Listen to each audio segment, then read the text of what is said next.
야담 능소화를 찾아주셔서 감사합니다. 구독, 좋아요, 알림 설정 꼭 눌러주세요. 옛날 한양 변두리의 젊은 총각 서해가 홀어머니를 모시고 살고 있었습니다. 그는 양반의 자제였지만 가문이 몰락해 아버지는 세상을 뜨고 재산은 모두 몰수되었습니다. 그러다 보니 그는 변두리의 작은 초가를 하나 얻어 홀어머니를 모시고 살고 있었지요. 어머니 장사 다녀오겠습니다. 아이고 얘야, 그리나 익던 내가 장사하느라 고생이 많구나. 그런데 장사가 잘 되지 않아 걱정이구나. 너무 걱정 마셔요, 어머니. 서당계도 3년이면 풍어를 읊는다 했어요. 그러니 저도 언젠가는 장사로 성공할 것이어요. 서해는 몸이 아픈 어머님을 위해 비단 장사를 시작했습니다. 양반으로서의 체면과 자존심을 모두 버리고 어머님과 생계를 위해 삶의 전선에 뛰어들었지요. 헌데 열흘이 지나도록 비단 한 필도 팔지를 못했습니다. 처음 해보는 일이다 보니 서해는 비단장 수일이 절대 쉽지가 않았지요. 아이고, 비단 장사는 아무나 하는 게 아니구나. 서해는 집을 나오면서도 비단을 팔 수 있을지 무척 걱정이 되었습니다. 그런데 그날도 서해는 비단을 한 필도 팔지를 못했지요. 그리고 다음 날도 그 다음 날도 계속 한 필도 팔지를 못했습니다.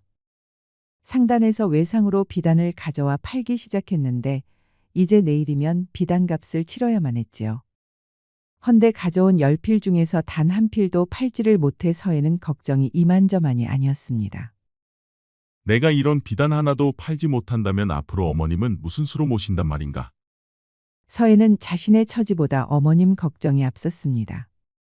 그리고 다음 날도 여느 때와 같이 서해는 비단을 메고 장터로 향했지요.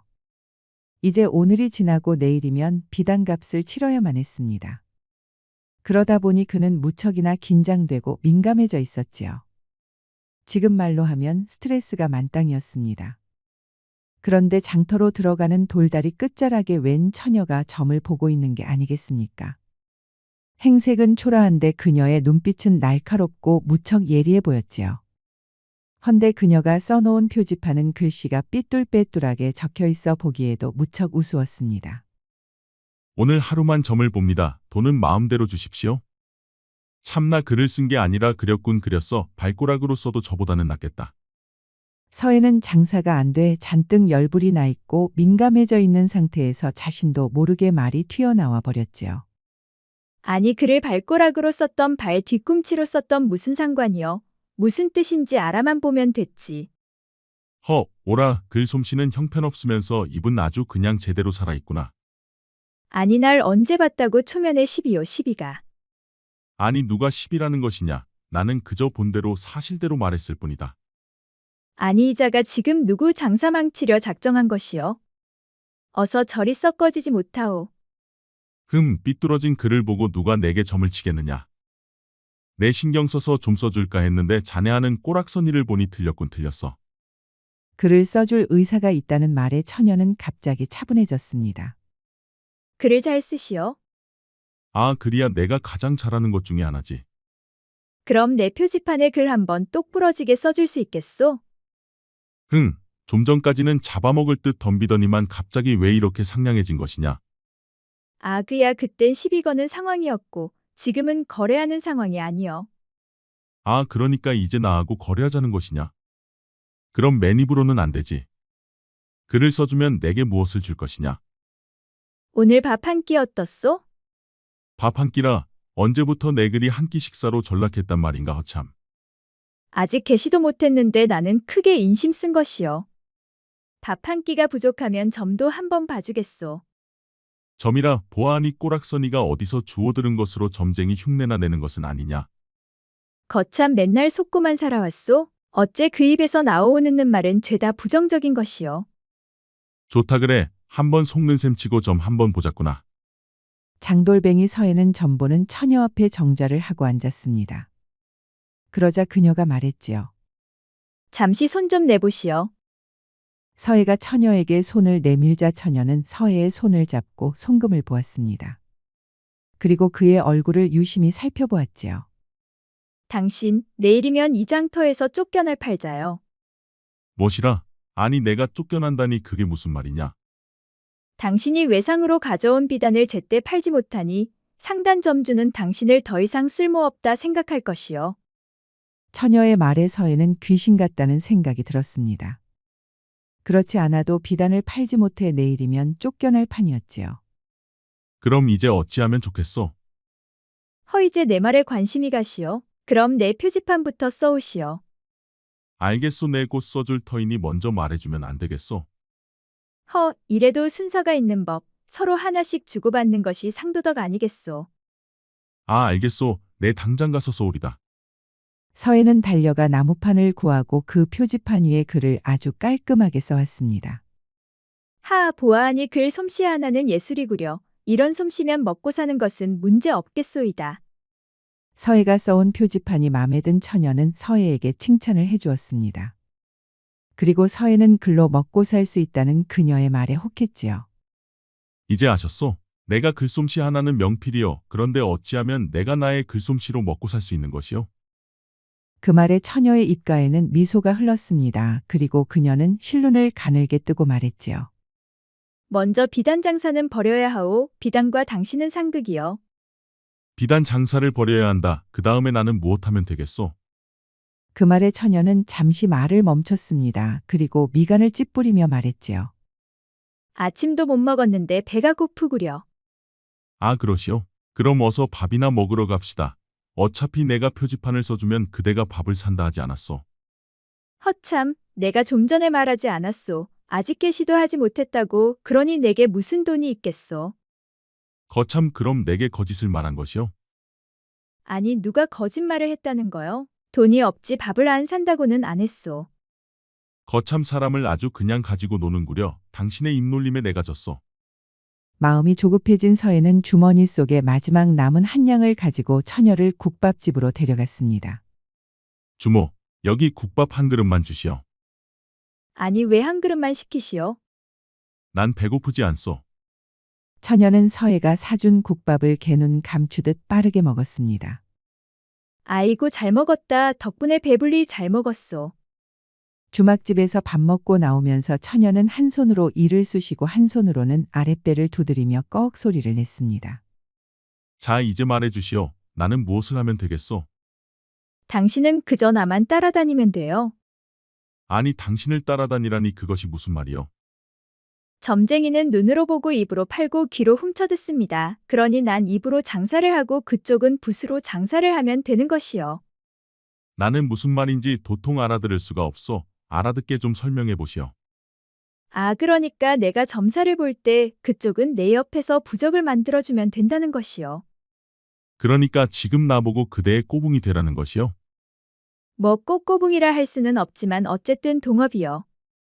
서해는 처녀가 눈치도 빠르고 입심도 세고 하니 가능성은 없지 않아 보였습니다. 그리고 그녀의 당당함과 자신감이 왠지 믿음도 같지요. 허나 그녀가 정말 실력이 있는 사람인지 확신은 없었습니다. 서해 자신의 문제는 우연히 맞췄을 수도 있다고 생각했지요. 왜 자신이 없어? 내 머리와 당신 손이 만나면 하루만 해도 천냥을 벌 수 있어. 아니, 그 말이 사실이요? 소가만 살아왔소. 사람 말을 믿지 못하는 못된 습성이 하나 있구려. 처녀의 말에 서해는 곰곰이 생각해 보았습니다. 처녀 말대로 안 된다 해도 손해보는 것은 전혀 없었지요. 단 조건이 있어. 조건이라 그게 무엇이요? 천냥이 모이면 나와 혼인해 주시오. 아니, 혼인이라니. 우리는 만난 지 2시즌도 안 되었소. 그런데 어떻게 혼인 이야기를 할 수 있단 말이요? 실소? 싫으면 지금까지 있었던 이야기는 없었던 걸로 합시다. 그럼 잘 가시오. 처녀가 돌아서 가려 하자 서해는 자신도 모르게 그녀의 소매를 후다닥 붙잡았습니다. 아니, 누가 싫다 했소? 생각할 시간과 서로를 알아갈 시간이 필요하다 말하려던 참이었소. 허참, 이렇게 바쁜 시대의 생각은 무슨 생각이요? 이거다 싶으면 얼른 잡아야지. 처녀의 말에 서해는 잠시 생각하는 듯 하더니 조심스럽게 입을 열었습니다. 좋소, 그렇게 하겠소. 속는 셈 치고 당신한테 한번 내 운명을 걸어보겠소. 천냥이 안 모이면 혼인할 일도 없으니 서해는 손해볼 게 없다고 생각했습니다.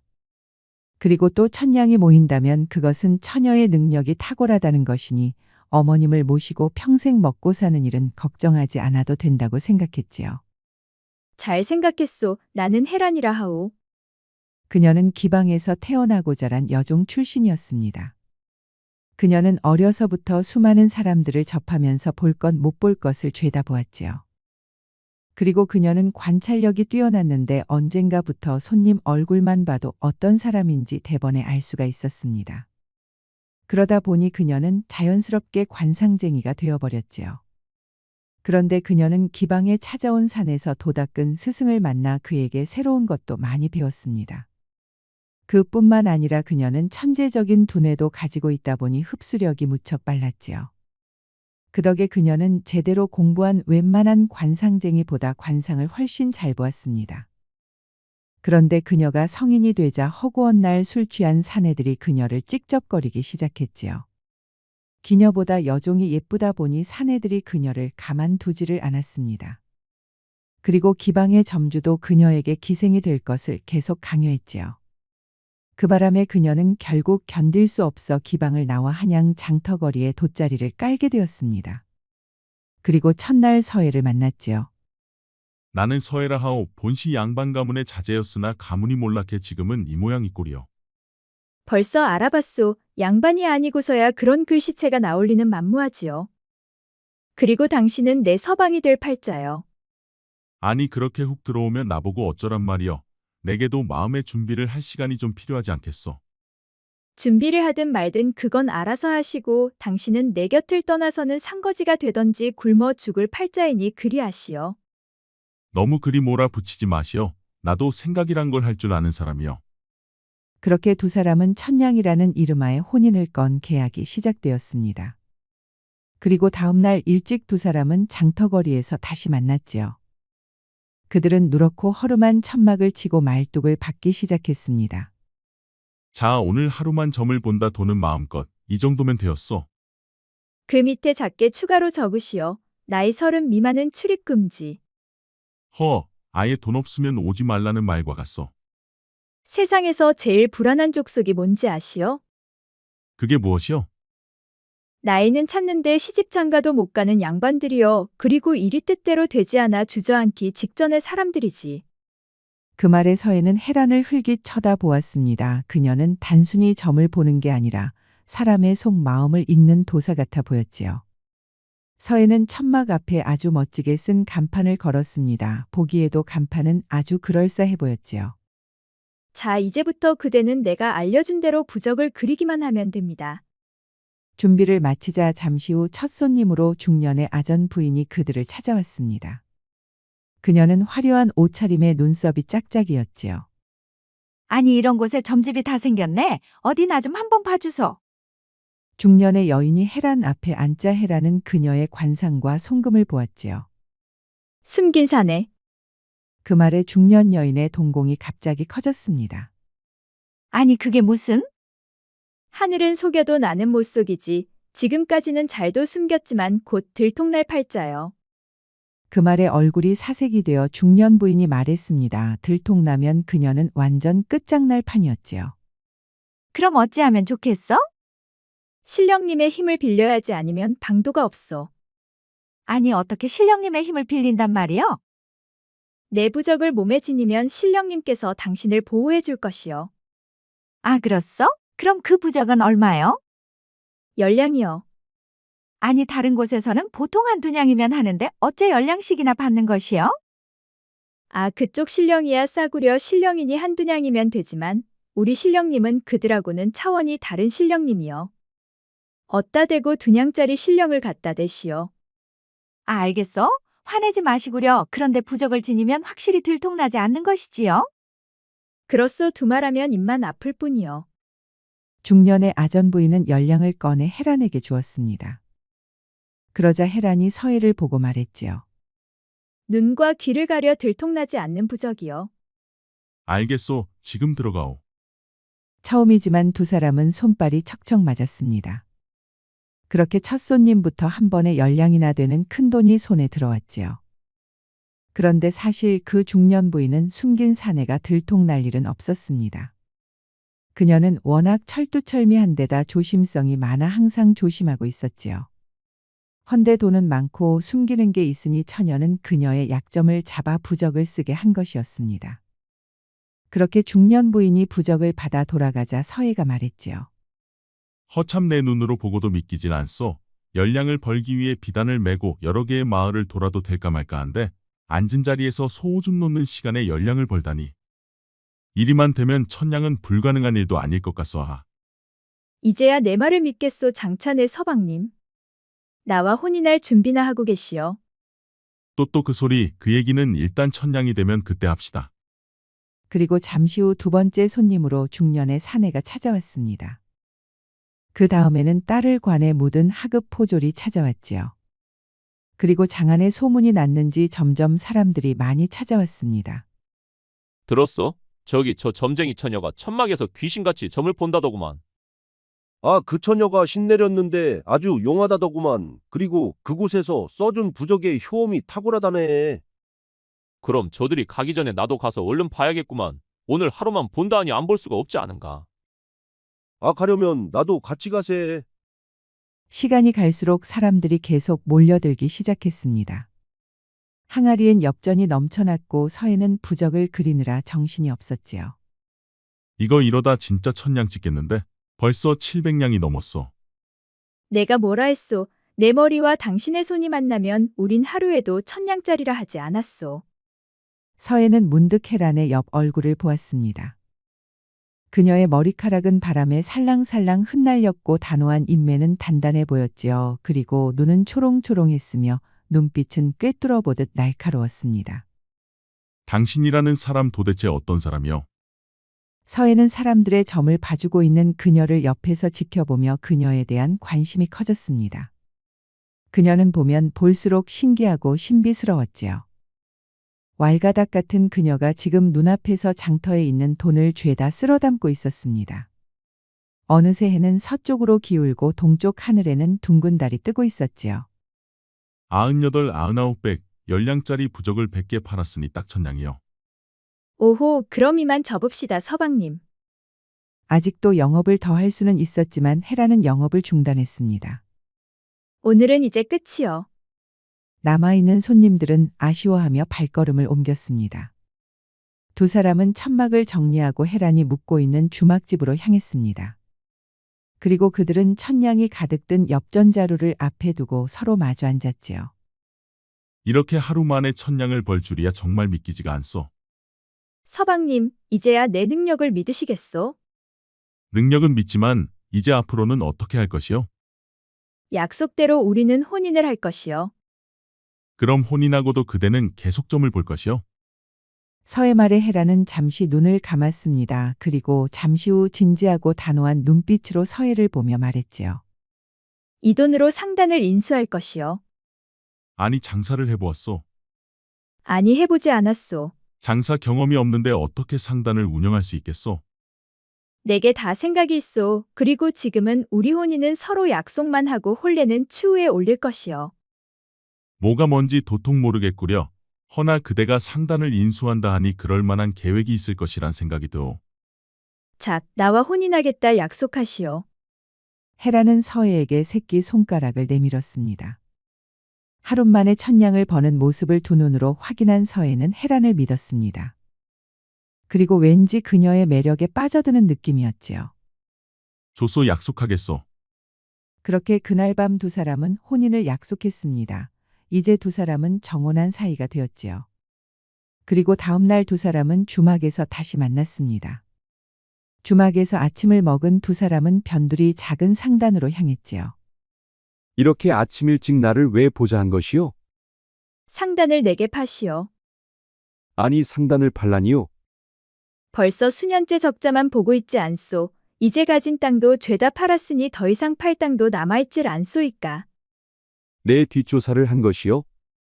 상단을 인수하려면 그 정도쯤은 알아야 하지 않겠소. 그래 얼마에 인수할 생각이요? 현재 가지고 있는 재고 포함해서 1000냥이요. 천냥이라는 말에 상단주는 두 눈이 휘둥그레졌습니다. 그 돈이면 망해가는 상단치고는 충분한 값이었지요. 좋소 그리합시다. 그리하여 헤라는 천냥으로 작은 상단을 하나 인수했습니다. 정말 이 상단을 살릴 수 있어? 내게 생각이 있다 하지 않았소. 나만 믿어보시오. 상단을 인수한 헤라는 서해를 데리고 상단 창고로 그를 데려갔습니다. 그러자 그곳에는 청나라 비단이 수북히 쌓여 있었지요. 아니 이것은 청나라 비단이 아니여. 비단 장사 좀 해봤다고 이제 비단을 딱 보면 아시오. 내가 팔러 다닌 게 청나라 비단이었소. 헌데 대형 상단에서 워낙 싸게 파는 바람에 가격 경쟁을 할 수가 없었어. 바로 그것이요. 이곳 상단도 대형 상단과 가격 경쟁이 되지 않아 이렇게 팔지도 못하고 쌓아놓고만 있어. 아니 그런데 어째서 경쟁력 없는 비단을 이렇게나 많이 인수를 한 것이요? 앞으로 석 달만 지나면 비단이 폭등할 것이요. 그리고 앞으로 3년간은 청나라 비단이 들어오질 못할 것이요. 그러니 그때가 되면 청의 비단은 부르는 게 값이요. 아니 그것을 어떻게 아시오? 때가 되면 말씀드리겠소. 서해는 무척 궁금했지만 헤란을 믿었기에 때가 되어 말해줄 때까지 기다리기로 하였습니다. 그리고 두 사람은 상단을 깨끗이 청소하고 재정비를 시작했지요.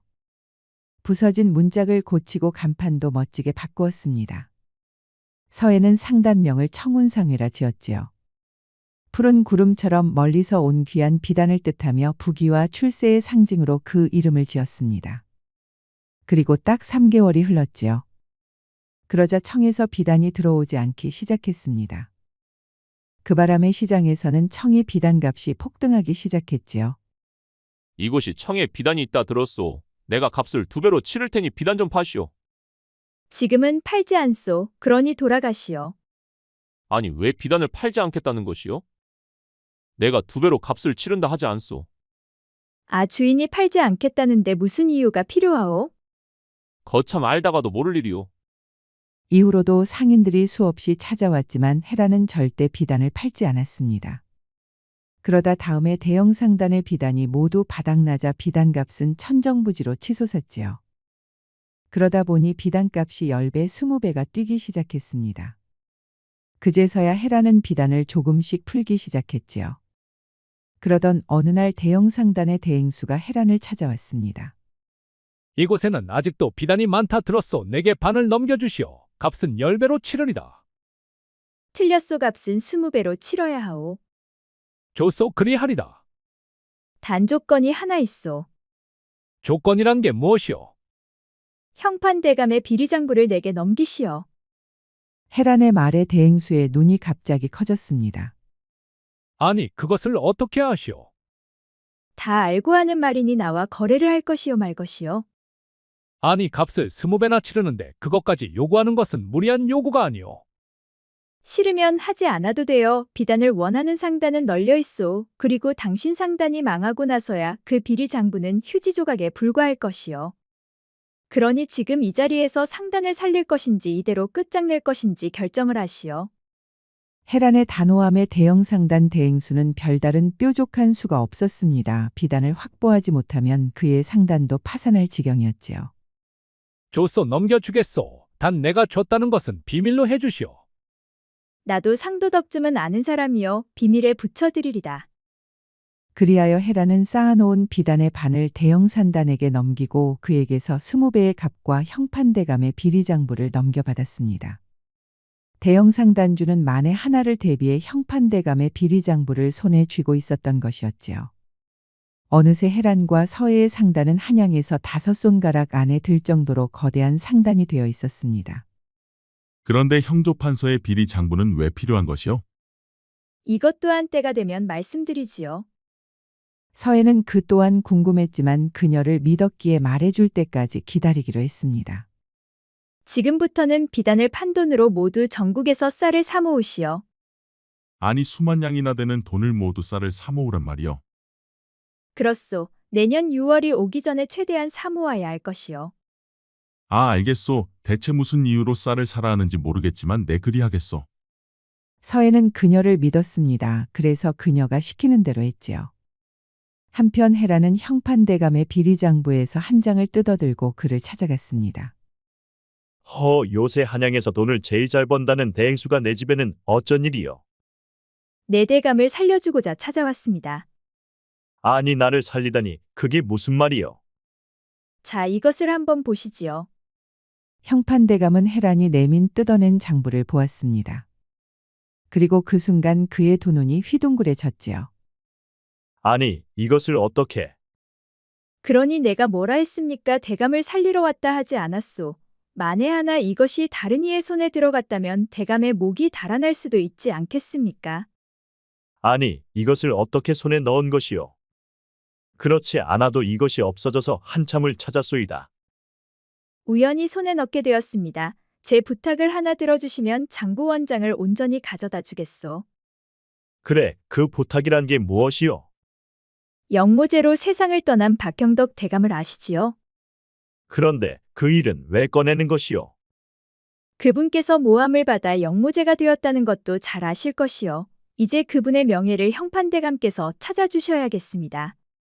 아니, 이미 벌써 다 끝난 일을 이제 와서 어떻게 뒤집는단 말이요? 그분께 모함을 씌웠다는 진술과 함께 상소문이 임금께 전달되었소. 곧 있으면 임금께서 울금부 사건을 재조사하라는 명이 형판대감께 떨어질 것이요. 그럼 그때 형판대감께서는 진실만 제대로 밝혀주시면 됩니다. 허참 단순한 장사치로만 알았는데 그대가 왜 이런 일에 나서는지 모르겠소이다. 대감께서 이번 일만 잘 처리해 주시면 제가 대감의 자금줄이 되어드리겠습니다. 대감께서도 삼정승이 한번 돼봐야 하지 않겠습니까? 거참 명주고 약주고 사람 놀래키는 재주가 있구려. 조소, 그 약속 꼭 지키시오. 알겠습니다. 이제 우린 한 배를 탄 것이요. 그렇게 해란은 형조판서와 거래를 약속했습니다. 해란이 억울함을 밝히고 명예를 찾아달라 부탁한 박형덕 대감은 다름 아닌 서해의 아버님이었지요. 그럼 저는 대감만 믿고 이만 돌아가겠습니다. 다시 상단으로 돌아온 해란은 비단의 재고를 파악하며 서해가 사들이고 있는 쌀을 점검했습니다. 그들의 청운상회의 상단 창고에는 쌀이 점점 쌓여가고 있었지요. 그 후로 한 달이 흘렀습니다. 임금은 형조판서를 불러 영모 사건을 지시하라는 명을 받았지요. 거참 그 여인 알다가도 모를 일이군. 주상께서 내게 재조사시킬 것을 미리 알고 있다니. 그리하여 형조판서는 직접 사건을 진두지휘하며 조사에 들어갔습니다. 그러자 서해 아버님의 사건이 재조사 들어간 것을 확인한 해라는 자신이 있었던 기방을 찾아갔지요. 아니, 내가 어쩐 일로 나를 찾아온 것이냐? 빚을 갚으러 왔습니다. 빚이라 내 어미를 말하는 것이냐? 그렇습니다. 제 어머님의 빚이 20냥으로 알고 있습니다. 제가 20냥에 1000냥을 더 드릴 테니 기방을 내게 넘기시오. 시세로 500냥 밖에 안 하는 기방을 1000냥에 넘기라니 기방 주인은 동공이 커졌지요. 정말 내가 돈을 많이 벌긴 벌었나 보다. 시세보다 2배로 주겠다 하는 것을 보니. 어쩔 참이요. 제 어머님만 모셔갈까요? 아니면 1000냥을 가져다 드리릴까? 내가 그렇게까지 후하게 주는데 굳이 안 팔 이유가 없지. 그리하여 헤라는 자신이 태어나고 자란 기방까지 인수를 했습니다. 그리고 어머님을 모시고 와 자신이 살고 있는 커다란 기와집으로 모셨지요. 아이고 얘야, 내가 이렇게 성공할 줄은 미처 몰랐구나. 내가 똑똑한 줄은 알았지만 이렇게 성장할 줄이야. 어머니 이제 편하게 사셔요. 어머님 수발 들어줄 몸종도 새로 뽑아놨어요. 헤란의 어머니 눈에는 눈물이 맺혔습니다. 기생집의 몸종으로 팔려와 헤란을 낳고 인고의 세월을 견뎌야만 했지요. 어머니를 기와집으로 모신 헤란은 기방의 가장 큰 언니 영란을 상단으로 불렀습니다. 어서 와요, 영란 언니. 아이고야, 이게 다 무슨 일이고. 내가 기방까지 인수를 다 하다니. 언니가 앞으로 해줘야 할 일이 있어요. 그래, 말만 하렴. 이제 내가 주인이니 뭐든 시키는 대로 다 하마. 앞으로 기방은 언니가 맡아 운영해줘요. 대신 기방에서 나오는 정보는 하나도 빠짐없이 제게 전해주셔야 해요. 아이고야, 그런 거라면 내 얼마든지 할 수 있지. 그래도 내가 나를 잊지 않고 이렇게 불러주니 참으로 고맙다. 헤라는 평소 자신에게 특별히 잘해주었던 언니에게 기방의 운영을 맡겼습니다. 그리고 그녀를 통해 기방을 찾는 손님들의 이야기를 죄다 수집하기 시작했지요. 손님들 중에는 고관대작부터 장사꾼 그리고 외국과 무역하는 사람들도 많았습니다. 그리고 해가 바뀌어 청운상단의 창고는 10개로 늘어났는데 그곳에는 쌀들로 가득했지요. 저 처녀가 비단 팔아 돈 좀 벌더니 미쳤군 미쳤어. 그러게 말이요. 무슨 놈의 쌀을 저리도 많이 사들인단 말이요. 저러다 한순간에 쫄딱 망하겠구만. 아, 그러니 옛말에 암탉이 울면 집안이 망한다 하지 않았는가? 사람들과 장사꾼들은 헤란이 쌀을 잔뜩 사들이자 다들 그녀가 미쳤다고 손가락질했습니다. 하지만 헤란은 전혀 개의치를 않았지요.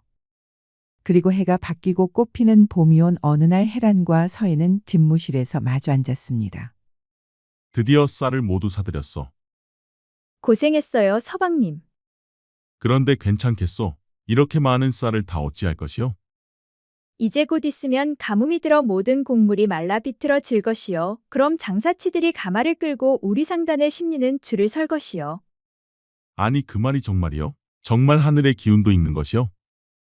이제 때가 된 것 같소. 그동안 못다한 이야기를 해드리리다. 헤라는 서해를 붙들고 천천히 입을 뗐습니다. 그녀가 기방에서 여종으로 있을 때였지요. 어느 날 도령 서해가 동문들과 기방을 찾았었습니다. 그때는 그의 가문이 몰락하기 전이었지요. 그녀는 서해를 처음 본 순간 그에게 사랑에 빠지고 말았습니다. 헌데 자신은 천한 신분이고 그는 명문 양반 가문의 자제였지요. 그녀는 신분의 벽에 가로막혀 밤마다 눈물로 밤을 지새웠습니다. 그러던 어느 날 그의 가문이 영모에 휘말려 몰락했다는 말을 듣게 되었지요. 이것은 하늘이 내게 준 기회야. 헤라는 그때부터 자신이 할 일을 본격적으로 찾기 시작했습니다. 자신이 사랑한 서해를 위해 한몸 바치기로 작정을 했지요.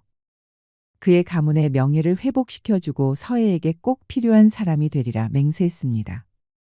그리하여 그녀는 기방에 있으면서 손님들 이야기 속에서 수많은 정보를 수집했지요.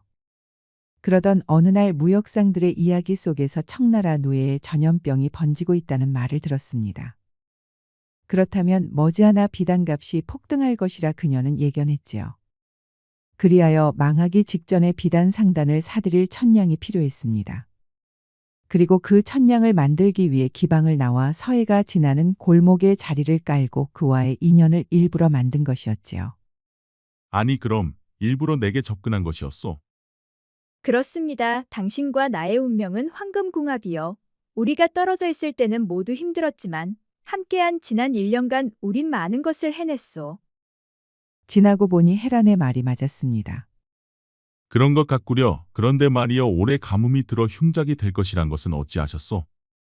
그것은 우리 기방을 찾았던 손님 중에 도닦은 스승님이 한 분 계셨습니다. 그분께 별자리 읽는 법을 배워 가뭄이 들 것을 미리 알았지요. 그랬구려. 그러고 보니 당신은 모든 것을 정보를 통해 이루었구려. 그래서 기방도 인수를 한 것이고. 서해는 헤란의 신분이 비록 천하나 그녀의 비범함은 양반네들도 못 따라갈 정도라는 것을 알았습니다. 서해는 헤란과 1년을 같이 일하면서 그녀를 진심으로 사랑하게 되었습니다.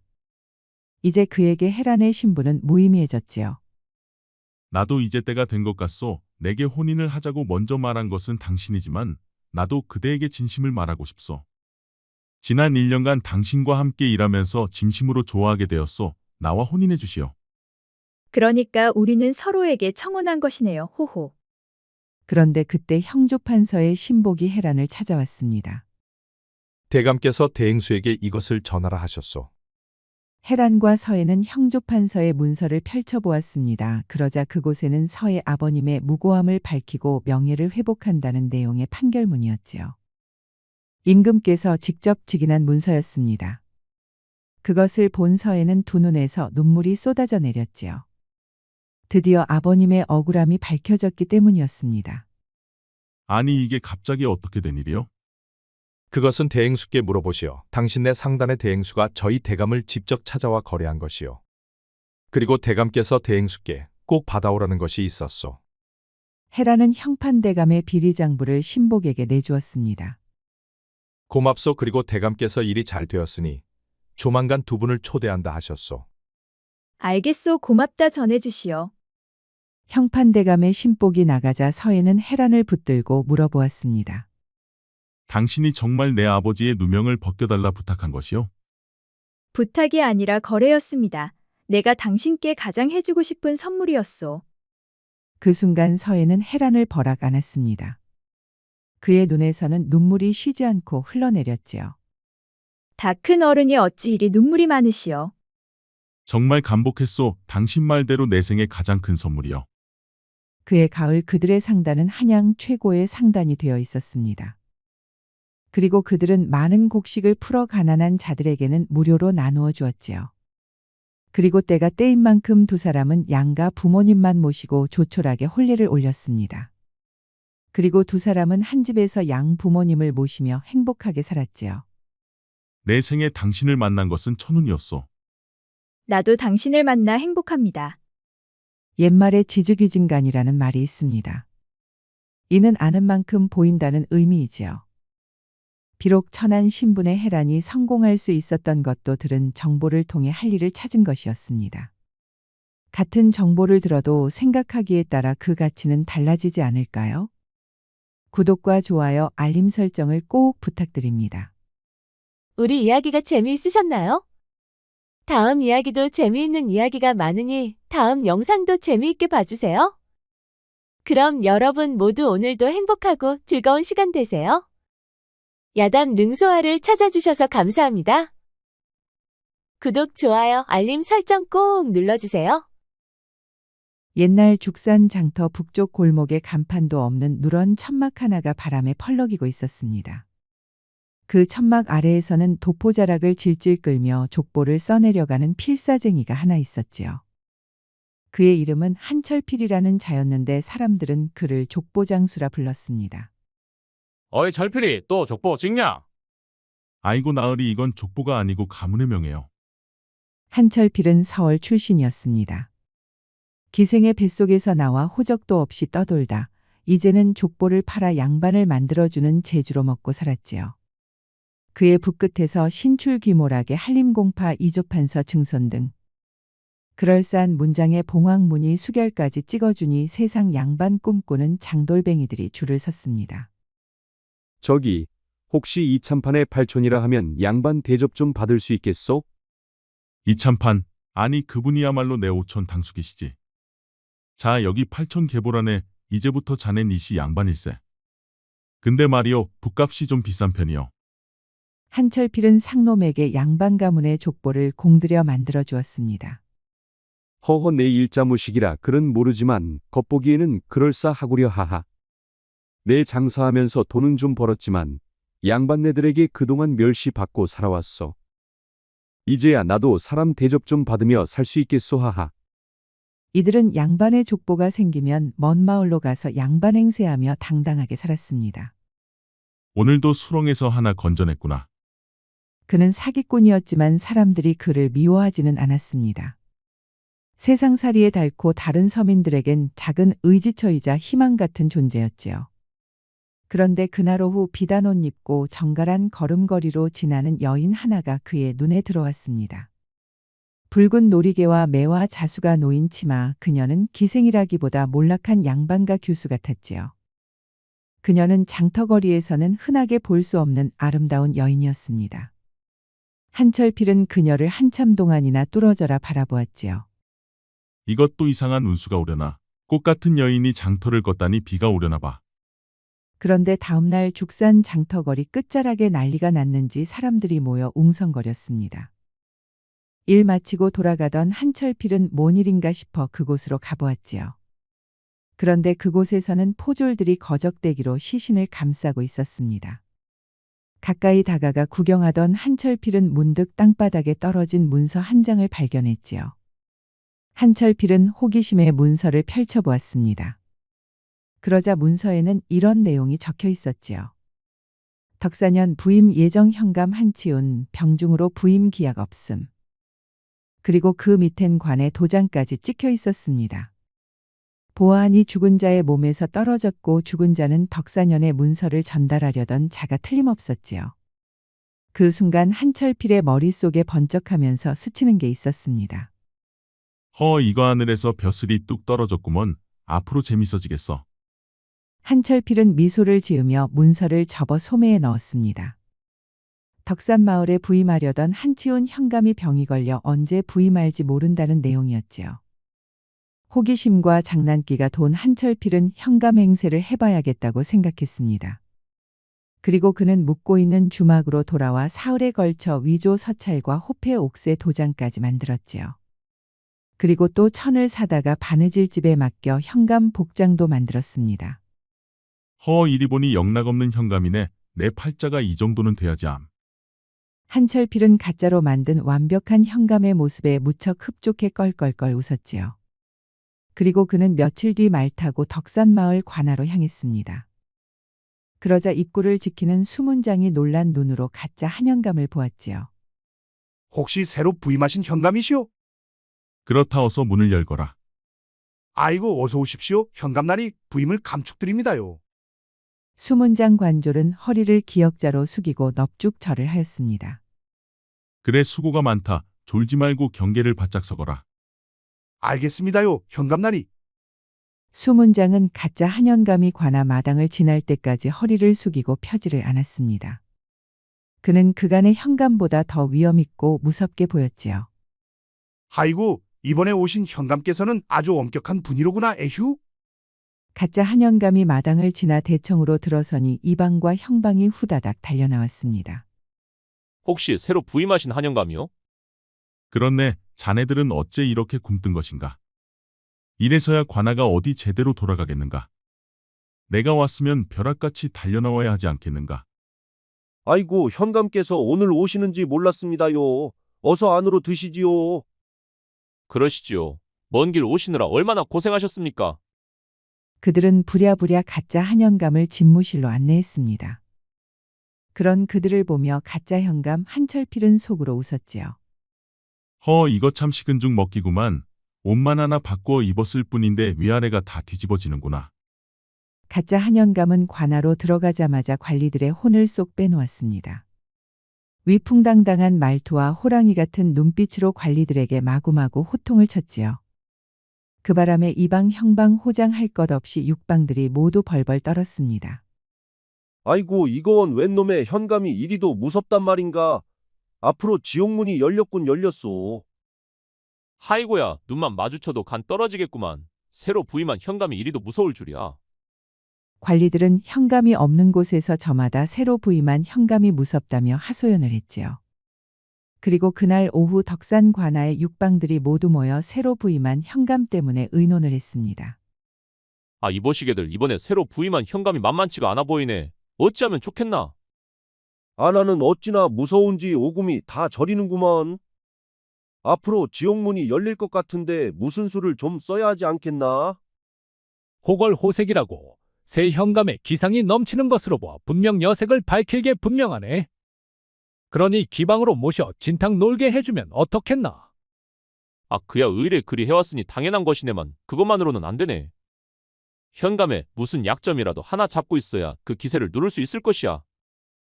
아니 무슨 수로 새로운 현감의 약점을 잡는단 말인가?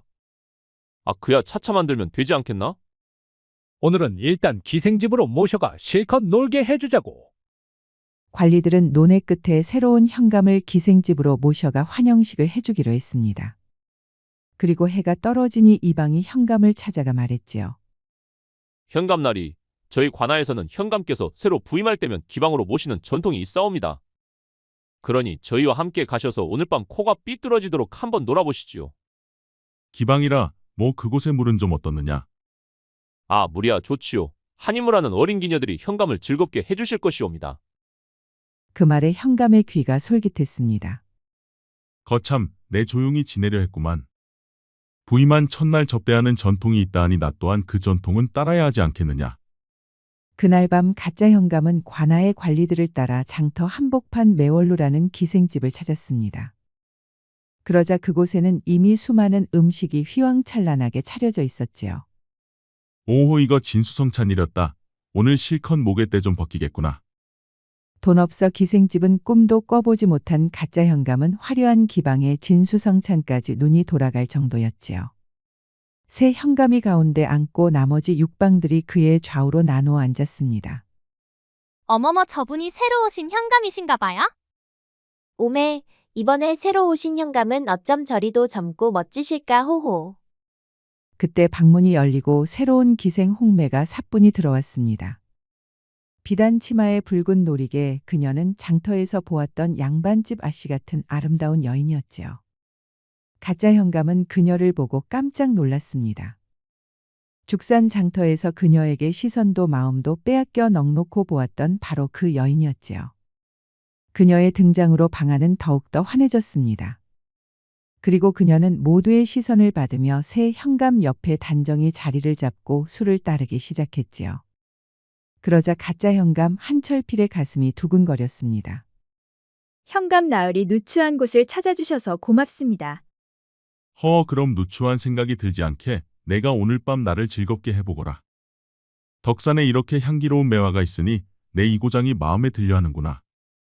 여부가 있겠습니까, 현감? 오늘 밤은 그 옥체 제게 한번 맡겨보시지요.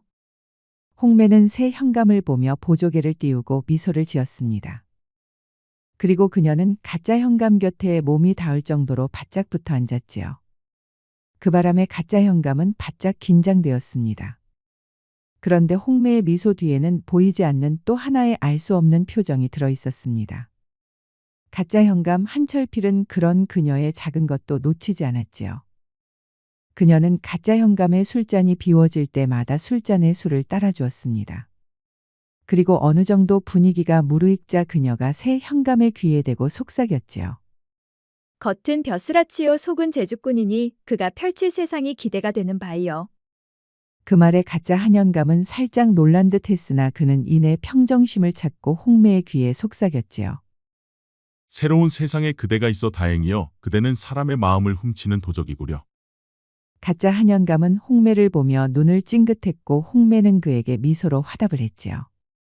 그리고 가짜 현감 한철필은 홍매를 보면 볼수록 그녀에게서 알 수 없는 이끌림을 느꼈습니다.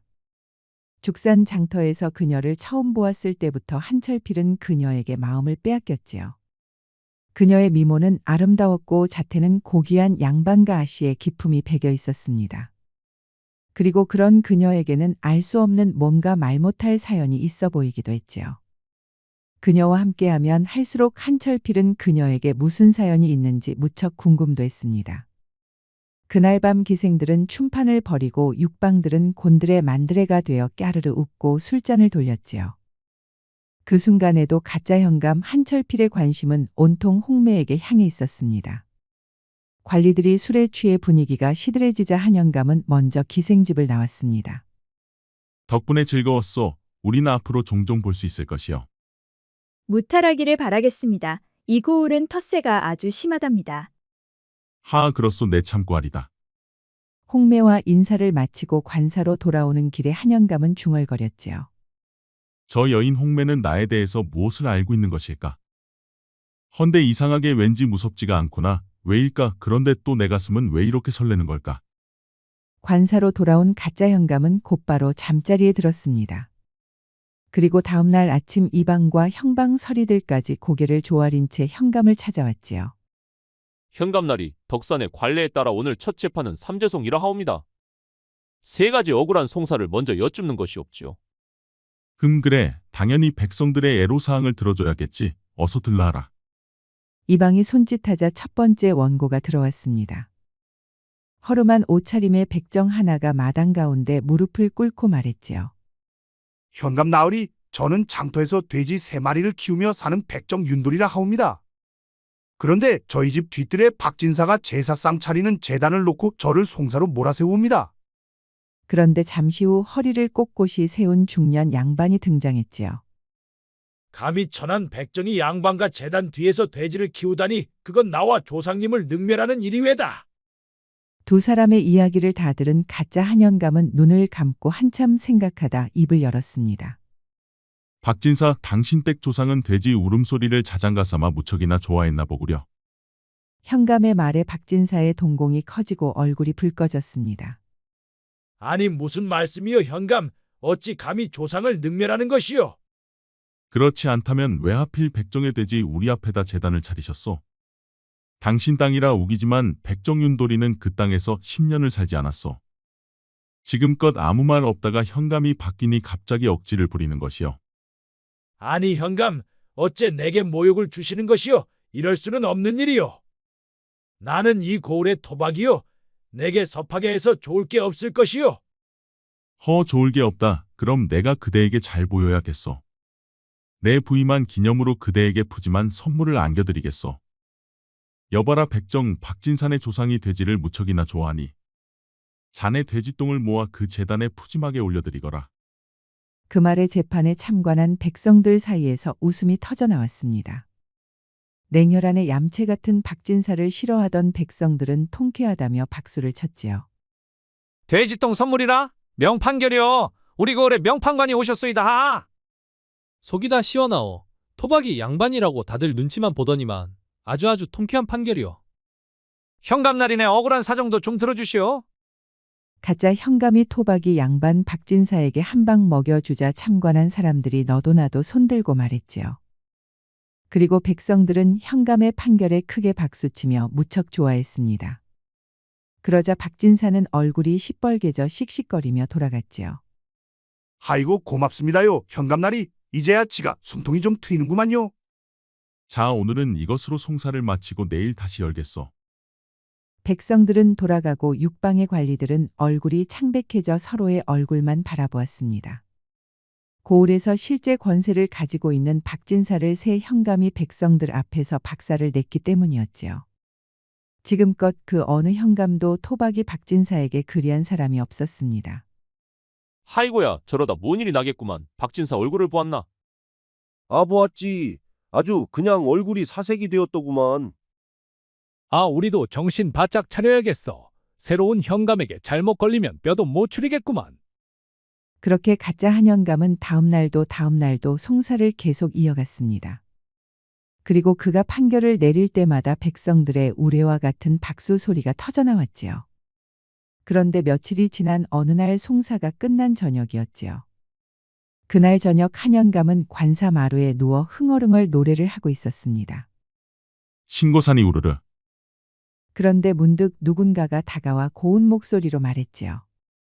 여전하시군요. 거짓말을 뻔뻔하게 하면서도 사람 속을 후벼 파는 그 재주. 깜짝 놀란 한현감이 벌떡 일어나 고개를 돌려보니 그녀는 다름 아닌 홍매였지요. 오 이게 웬 반가운 얼굴이여. 기방의 꽃 홍매가 어찌 관사까지 찾아온 것이요? 덕산에서 먹고 살려면 새로 부임한 현감과도 가까이 지내야 하지 않겠소. 헌데 그 현감이 썩은 동아줄이어서야 되겠소. 아니 썩은 동아줄이라니 거 무슨 막말이여. 호박의 줄 긋는다고 어디 수박이 되겠소? 허참 날 의심하는 것이요? 의심이라 난 진실을 말할 뿐이지요. 홍매가 뭔가 알고 찾아온 것 같아 가짜 한현감은 헛기침을 하고 자세를 바로잡았습니다. 그래 내게 하고 싶은 말이 무엇이요? 그제서야 홍매는 마루 기둥에 기대어 앉으며 미소를 지었습니다. 듣자 하니 요즘 덕산장터며 골목마다 그대의 칭찬이 자자하더이다. 마을 사람들이 그대 덕에 송사에서 억울함을 풀었다며 입이 마르도록 칭송을 하더군요. 허 백성들이 날 그리 칭송한단 말이요. 가짜 한현감은 호탕하게 웃다 말고 조용히 홍매를 바라보았습니다. 설마 날 알고 있어? 그 말에 홍매는 입가에 묘한 미소를 지으며 천천히 고개를 끄덕였지요. 죽산의 족보장이가 어느 날 갑자기 덕산의 현감이 된 것쯤은 알고 있소. 홍매의 말에 가짜 현감은 흠칫 놀랐습니다. 허나 심각하게 받아들이진 않았지요. 그럼 왜 지금껏 아무 말도 하지 않았어? 말해 못하겠소. 세상은 요지경이고 진짜보다 가짜가 헐 나은데. 하 그럼 당신 눈에는 내가 진짜보다 잘하는 것으로 보여. 그건 나뿐만 아니라 마을 사람들도 모두 그리 생각하오. 진짜 현감들이 오면 양반 토박이들 눈치만 보다가 때가 되면 돌아들 간다오. 헌데 토박이 양반들 눈치를 보지 않는 사람은 당신뿐이여. 홍매의 말에 가짜 한현감은 어깨가 우쭐했습니다. 가짜 현감 노릇도 재밌단 생각이 들었지요. 그런데 문득 그는 홍매의 눈속 깊이 숨겨져 있는 그녀의 슬픔이 생각났지요. 그리하여 그는 조심스럽게 말을 꺼내보았습니다. 그런데 그대에게는 무슨 사연이 있어? 웃음 뒤의 슬픔의 정체는 무엇이요? 그 말에 홍매는 잠시 머뭇거리다 천천히 입을 뗐습니다. 나는 본시 이 고을 박진사의 둘째 며느리였소. 그 말에 가짜 현감은 적잖이 놀랐습니다. 아니 지금 박진사의 며느리라 했소. 그렇소. 며칠 전 박진사의 둘째 아들과 혼례를 올렸었지요. 헌데 혼인한 지 100일도 되지 않아 서방이 병으로 죽고 말았습니다. 그러자 시댁은 서방 잡아먹은 귀신이라며 갖은 욕설과 구박을 해댔지요. 뿐만 아니라 저를 연료로 만들려 했습니다. 사랑해서 한 혼인도 아니었는데 관습 때문에 죽기는 싫었지요. 그래서 저는 박진사 댁 보란듯이 기생집에 들어가 일부러 기생이 되었답니다. 허참 그런 사연이 있었구려. 박진사가 고을을 쥐락펴락하며 악행을 저질러도 누구 하나 제동을 거는 자가 없어. 그들은 세 가문이 똘똘 뭉쳐 있는데 진짜 영감들조차도 그들에겐 함부로 하지 못했다오.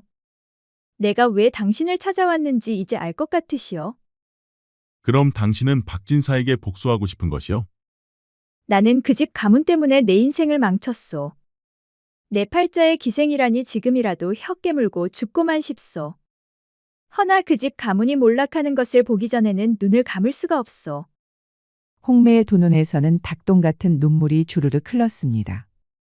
가짜 현감 한철필은 손수건을 꺼내 그녀의 눈물을 닦아주었지요. 그리고 그들은 늦은 밤까지 대화를 나누었습니다. 그날 밤 홍매가 돌아가고 가짜 한현감은 마루에 누워 둥근 달을 보았습니다. 저 달도 저리 둥글건만 어찌 사람들 속은 둥글지 못한 것인가. 서로 찌르고 상처내고 왜 그렇게들 날카로운 흉기처럼 살아들 간단 말인가. 가짜 현감은 송사를 해보면서 사람들이 얼마나 추악하고 비열한지 많은 것을 보게 되었습니다. 그렇다면 내가 진짜보다 더 진짜가 되어주마. 시체 옆에서 주운 문서로 장난처럼 시작한 현감 행세가 이제는 진짜로 해보겠다는 생각으로 바뀌었지요. 어느새 가슴속에 들어와 있는 홍매를 위해서라도 그는 진짜 현감이 되어보겠다 생각했습니다. 이제 그는 그녀에게 연민을 넘어 사랑으로 커져가고 있었지요. 그리고 다음날 고을의 토박이 양반 셋 중 하나인 안겸이라는 자가 농부들과 관할을 찾아왔습니다. 현감, 이자들을 처벌해 주시오. 저놈들이 내 논두렁을 허물어 물길을 돌렸소이다. 아니옵니다. 현감나리. 그 물길은 원래 마을 공동 물길이었고 안겸이 저희 물길을 막은 것이옵니다. 가짜 현감은 바닥에 물길 모양과 논의 위치를 그려보라 했고 농부들이 물길과 논의 위치를 그렸지요. 그 모습을 자세히 살펴본 가짜 현감이 고개 들어 말했습니다. 물길을 보니 원래 흘러가던 물길을 안겸 자네 논에 물을 대기 위해 강제로 물을 막은 게 확실하다. 그 때문에 그대 밑에 있는 백성들의 논에는 물을 댈 수가 없었다.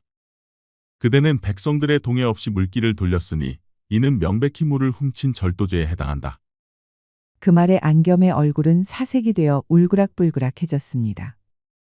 아니 이보시오 현감. 나는 이 고을의 최고 권세가요. 내게 이러고도 무사할 것 같소? 내 이번에 당한 모욕을 가만두고만 보지 않을 것이요. 아이고 무서워라. 이 고을 토박이 양반들 때문에 무서워서 당장이라도 도망쳐야 할 것 같소. 여봐라. 저자가 나를 겁박해 쫓아내려 했다. 그러니 저자를 당장 쳐 집어넣어라. 그 말에 구경하던 육방들과 백성들의 두 눈이 휘둥그레졌습니다. 포졸들도 깜짝 놀라 가짜 현감의 얼굴만 멀뚱멀뚱 보고 있었지요. 아, 뭐 등하느냐. 저자가 나라에서 주는 공짜 밥 구경을 하고 싶다 하지 않느냐. 그러니 어서 쳐 집어넣어 주거라. 그제서야 포졸들이 달려와 안겸을 붙잡았습니다. 아니 현감, 내게 어찌 이렇게까지 하는 것이오? 뒤가 무섭지도 않소? 아, 뒤가 무섭긴 하지. 아이고 무서워. 여봐라. 저자를 옥에 넣기 전에 곤장 열 때부터 치거라. 또 나를 겁박했느니라. 백성들 입에서는 함성이 터져 나왔습니다. 통쾌하다 통쾌해. 아, 우리고 현감들 중에 단연 최고구만. 고을 사람들은 가짜 현감의 과감한 결단에 입에 침이 마르도록 칭찬을 했습니다. 지금까지 그 누구도 토박이 양반들에게 이리 하지는 못했었지요. 송사가 끝나고 저녁이 되어 가짜 현감은 마루에 누워 둥근 달을 바라보았습니다. 관아에서 송사를 하면 할수록 백성들의 억울한 사연들이 많았지요. 그런데 그 송사의 중심에는 항상 이고을 토박이 양반 가문들이 있었습니다. 토박이 양반 세 가문이 권세를 틀어쥐고 백성을 쥐락펴락하는 구조였지요. 홍매말이 맞았군. 박진사 안겸 그리고 서재필 이 셋이 고을을 3분에 잡고 있었어. 그런데 그때 홍매가 관사로 찾아왔지요. 고민이 깊어 보이시는군요. 그냥 재미로 시작한 일이 이젠 내게 사명처럼 되어버렸어. 이 고을엔 억울한 백성들이 너무 많더이다. 서재필 박진사 안겸, 이 세 가문은 대대로 토지를 갈라먹고 백성의 고혈을 짜는 자들이지요. 그리고 이들 모두 친인척과 사돈으로 얽히고 설켜 있지요. 그렇구려. 이제부터는 그들의 약점을 찾아야겠어. 홍매는 잠시 망설이다가 조심스럽게 말했습니다. 며칠 전 안겸과 서재필이 우리 매월로에 와서 이런 말을 하는 것을 들었습니다. 요즘 새 현감이 문서 처리를 이상하게 한다며 조만간 관찰사가 손봐줄 것이라 말했지요. 관찰사라 그들이 관찰사까지 통하다니 고위 관리와도 엮여 있단 말이요. 그렇습니다. 그들은 정기적으로 관찰사에게 뇌물을 보내요. 매년 가을마다 쌀과 곡식을 실은 수레가 올라가죠. 그럼 그 수레가 언제 출발하오? 이번 달 음력 보름날 밤입니다. 성박 서쪽 창고에서 출발한다 하였소. 그렇단 말이요. 며칠 후 음력 보름날 밤 가짜 현감은 몸을 숨기고 성박 서쪽 창고로 향했습니다. 그리고 숨어서 그들을 살펴보았지요. 잠시 후 창고에서 수레가 여러 개나 나왔고 그 수레는 어딘가로 향했습니다. 그리고 수레는 한참 만에야 어느 고태간으로 들어갔지요. 가짜 현감은 담을 넘어 문틈 사이로 방안을 들여다보았습니다. 그러자 그곳에선 안겸과 서재필이 검은 옷을 입은 사내 앞에 무릎을 꿇고 있었지요. 이것은 올해 관찰사 날이께 올릴 물목이옵니다. 그래, 알았네. 그런데 이번 현감은 영 탐탁지가 않습니다. 사사건건 물고 늘어지니 죽을 맛이옵니다. 나도 들었네만 관찰사께 다시 한번 말씀드리겠네. 그들의 이야기를 모두 들은 가짜 현감은 담장을 넘어 밖으로 나와 관사로 돌아갔습니다. 이제 분명해졌군. 헌데 내가 손뗀 판이 생각보다 더 깊고 크구나. 다음 날 가짜 현감은 홍매를 불러 어젯밤 본 것을 조목조목 말해주었습니다. 그럴 줄 알았습니다. 그자들이 있는 한 백성들의 고통은 끝이 없을 것이요. 내가 사전에 준비해둔 것이 조금 있어요. 홍매는 작은 목함 속에서 박진사의 비리 장부를 꺼냈습니다. 그녀가 박진사 집을 나오기 전에 몰래 빼돌린 기록들이었지요. 이것은 빙산의 일각에 불과해요. 진짜 장부는 박진사 저택 뒷방 약장 서랍 속에 있어요. 그렇다면 오늘 밤 내가 직접 그 집에 들어가 보겠소. 그것은 위험해요. 위험을 감수하지 않으면 그대의 복수도 할 수 없을 것이요. 그 말에 홍매는 심쿵했는지 눈가에 이슬이 맺혔습니다. 하지만 저 때문에 위험한 곳에 뛰어드는 것은 굳이 안 하셔도 됩니다. 그대의 복수 또한 나의 사명감이 되었소. 그대는 이미 내게 특별한 사람이요. 가짜 현감이 특별한 사람이라 말해주는 홍매는 가슴이 설렜습니다. 자신의 처지가 기생이라 한철필도 무시할 줄 알았는데 그는 전혀 그렇지가 않았지요. 홍매는 가짜 현감의 말을 가슴에 담고 다시 기방으로 돌아갔습니다. 그리고 그날 깊은 밤 가짜 현감은 검은 복면을 하고 박진사 댁의 담장을 넘었습니다. 그는 한때 되돌아 불리던 흥나방이었지요. 권세가와 양반집만을 털었던 전설의 대도였습니다. 허나 어머님의 마지막 유언을 받들어 그는 손을 털고 족보장사를 했던 것이었지요. 그러니 박진사 집 하나 터는 것은 그에게 식은 죽 먹기였습니다. 홍매 말대로라면 약장 아래 서랍 깊숙이 장부가 있을 터. 그는 안방으로 들어가 소리 없이 조용히 살펴보았습니다. 박진사는 잠들어 있고 방 안은 고요했지요. 그는 달빛에 비친 방 안에서 약장 서랍을 찾아보았습니다. 그리고 서랍 깊은 곳에서 숨겨놓은 문서들을 찾아냈지요. 많기도 많군. 그는 문서를 챙기고 조용히 밖으로 나왔습니다. 그리고 이번에는 안겸의 집으로 향했지요. 그리고 그 다음에는 서재필의 집으로 향했습니다. 그렇게 그날 밤 한철필은 토박이 양반집 세 곳을 모두 털었지요. 나를 치기 전에 내 놈들 걱정부터 해야 할 것이다. 토박이 양반들의 비리 문서를 모두 챙긴 가짜 현감은 관사로 돌아와 천천히 살펴보았습니다. 그러자 상상을 초월할 정도로 해먹은 것들이 많았지요. 그리고 정기적으로 관찰사에게 상납한 물증도 있었습니다. 관찰사 당신도 몸부터 사려야겠구려. 다음 날 날이 밝자 가짜 현감은 형방과 포졸들을 데리고 박진사 집을 덮쳤습니다. 아니 이게 무슨 일이요 현감? 당신들이 부정하게 재산을 축적하고 관찰사에게 뇌물을 상납했다는 제보가 들어왔어. 여봐라, 저자를 포박하고 집안을 샅샅이 뒤지거라. 가짜 현감 한철필은 관찰사가 들이닥치기 전에 먼저 선수를 치기 시작했습니다. 그는 이미 모든 증거를 확보했으니 형식만 갖춰 압수수색을 하는 척만 했지요. 가짜 현감은 박진사를 추포하고 다음은 서재필과 안겸도 잡아들이고 그들의 집도 수색을 했습니다. 여봐라, 저자들을 당장 옥에 가두거라. 가짜 현감은 고을의 토박이 세 가문을 모두 잡아들여 옥에 가두었습니다. 그리고 세 가문이 관찰사에게 상납한 물목과 증거자료를 모아 사원부 감찰관에게 보냈지요. 그러자 사원부에서는 관찰사의 비리가 명백하니 그를 잡아가 신문을 시작했습니다. 그리고 관찰사는 사탈관직되어 옥에 갇혔지요. 그러자 가짜 현감은 옥사로 찾아가 세 가문의 수장들을 만났습니다. 허 도정님들, 나라에서 주는 공짜 밥은 먹을 만들 하시오. 이보시오 현감, 우리와 무슨 억하심정이 있는 것이요? 어째 우리에게 이렇게까지 하는 것이요? 내 이곳을 나가기만 하면 당신을 가만두지 않겠소. 우리 뒤에 누가 있는 줄 정말 모르시오. 아, 뒷배를 말하는 것이요? 도정님들의 뒷배라면 그자가 두목인 것이요? 아쉽게도 도정님들의 뒷배는 모가지가 달아났소. 그자도 이제 당신들처럼 공짜 밥을 먹고 있단 말이요. 거짓말 마소. 어따 대고 누굴 속이려 드는 것이오. 뭐 믿거나 말거나니 어디 한번 마음 내키는 대로 해보시오. 그리고 당신들이 그간 벌인 일들을 보니 놀랄 노자요. 하여 내일부터는 당신들 엉덩이를 마사지 좀 해줄까 하오. 기대들 하고 있으시오. 하하. 다음 날부터 세 사람은 교대로 불려나와 엉덩이에 곤장을 맞았습니다. 아이고 이제 우리 마을에 비로소 정의가 바로 서는구려. 그렇게 토박이 양반들이 곤장을 다 맞다니 오래 살고 볼 일이구만.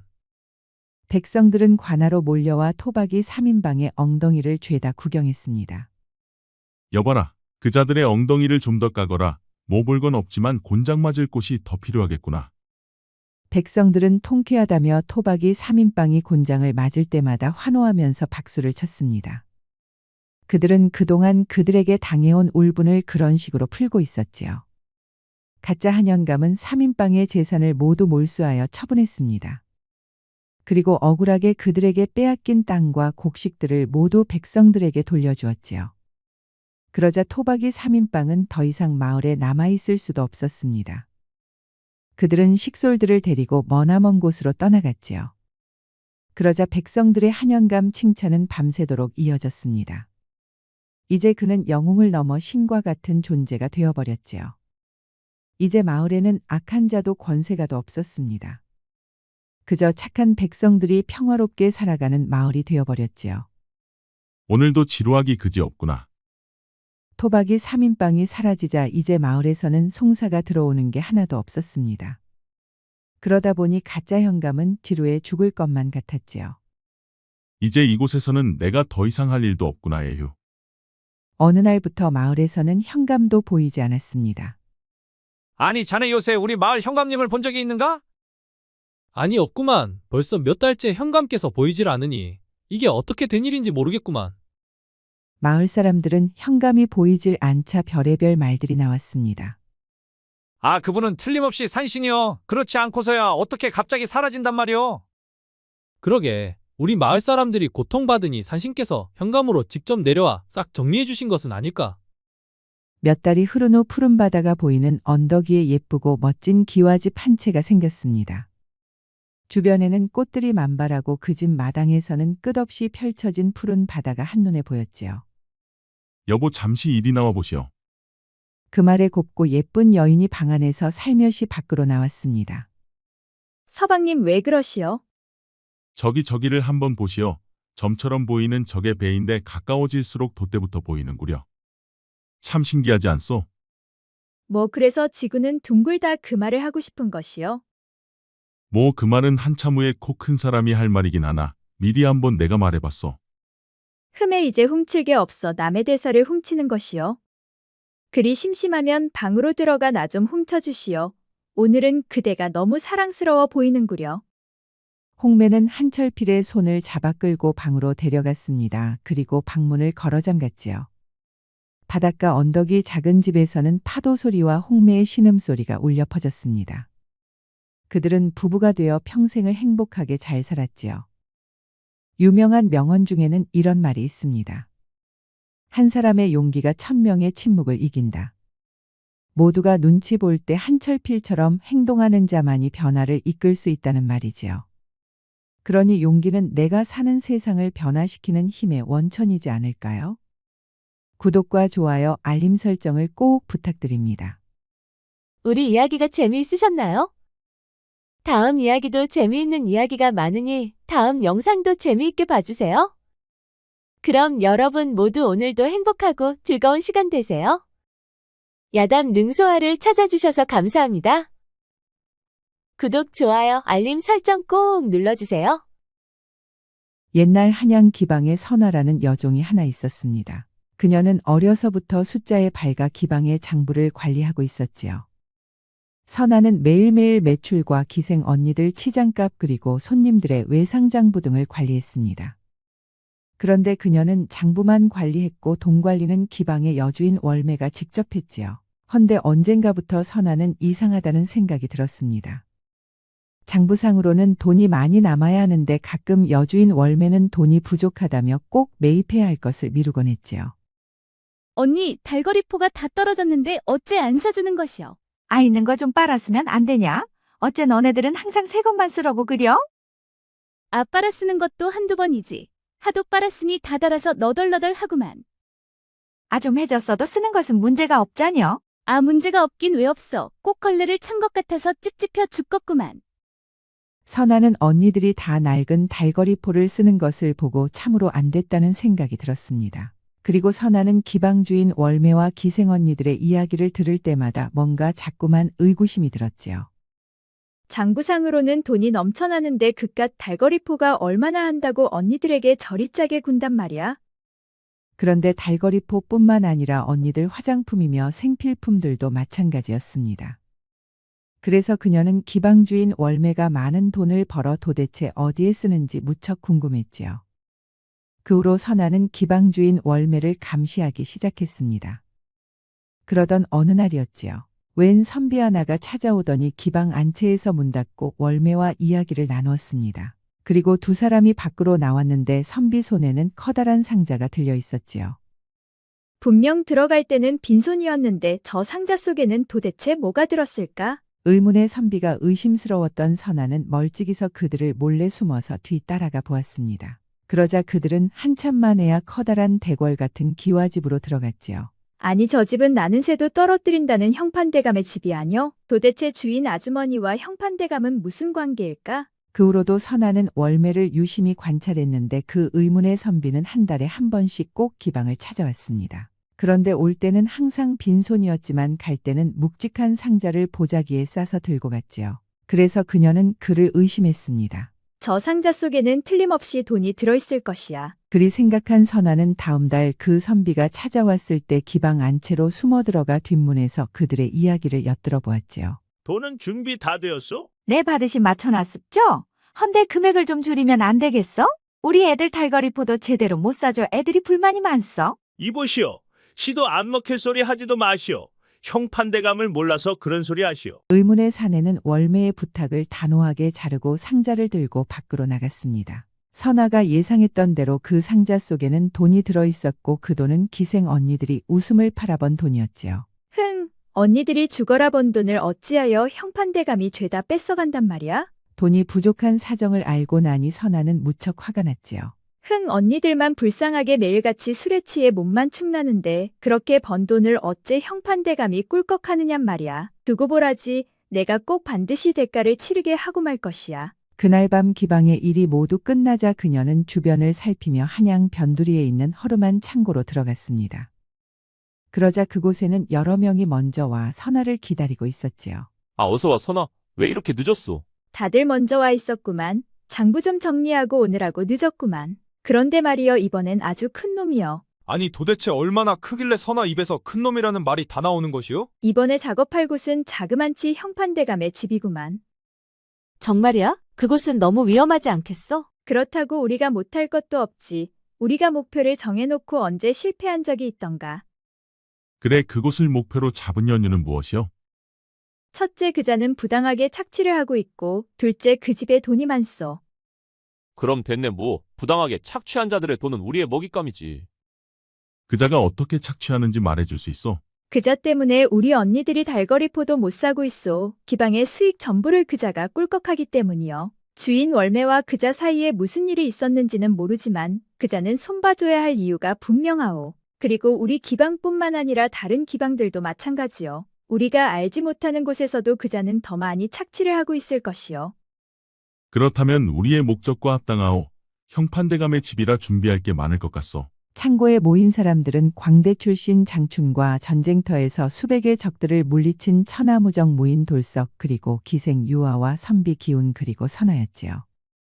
이들은 같은 뜻을 가지고 있었습니다. 부당하게 부를 축적한 자들의 재산만을 골라 전문적으로 터는 조직이었지요. 이곳에서 선하는 기방을 찾는 사람들을 통해 정보를 수집하고 목표를 정하는 역할이었습니다. 그녀는 기방 안을 자유롭게 다니며 이방저방 손님들의 이야기를 모두 엿들을 수가 있어 목표를 찾는데 가장 적합한 위치에 있었지요. 그런데 그녀가 이 조직에 들어온 이유는 따로 있었습니다. 선아가 10살 때의 일이었지요.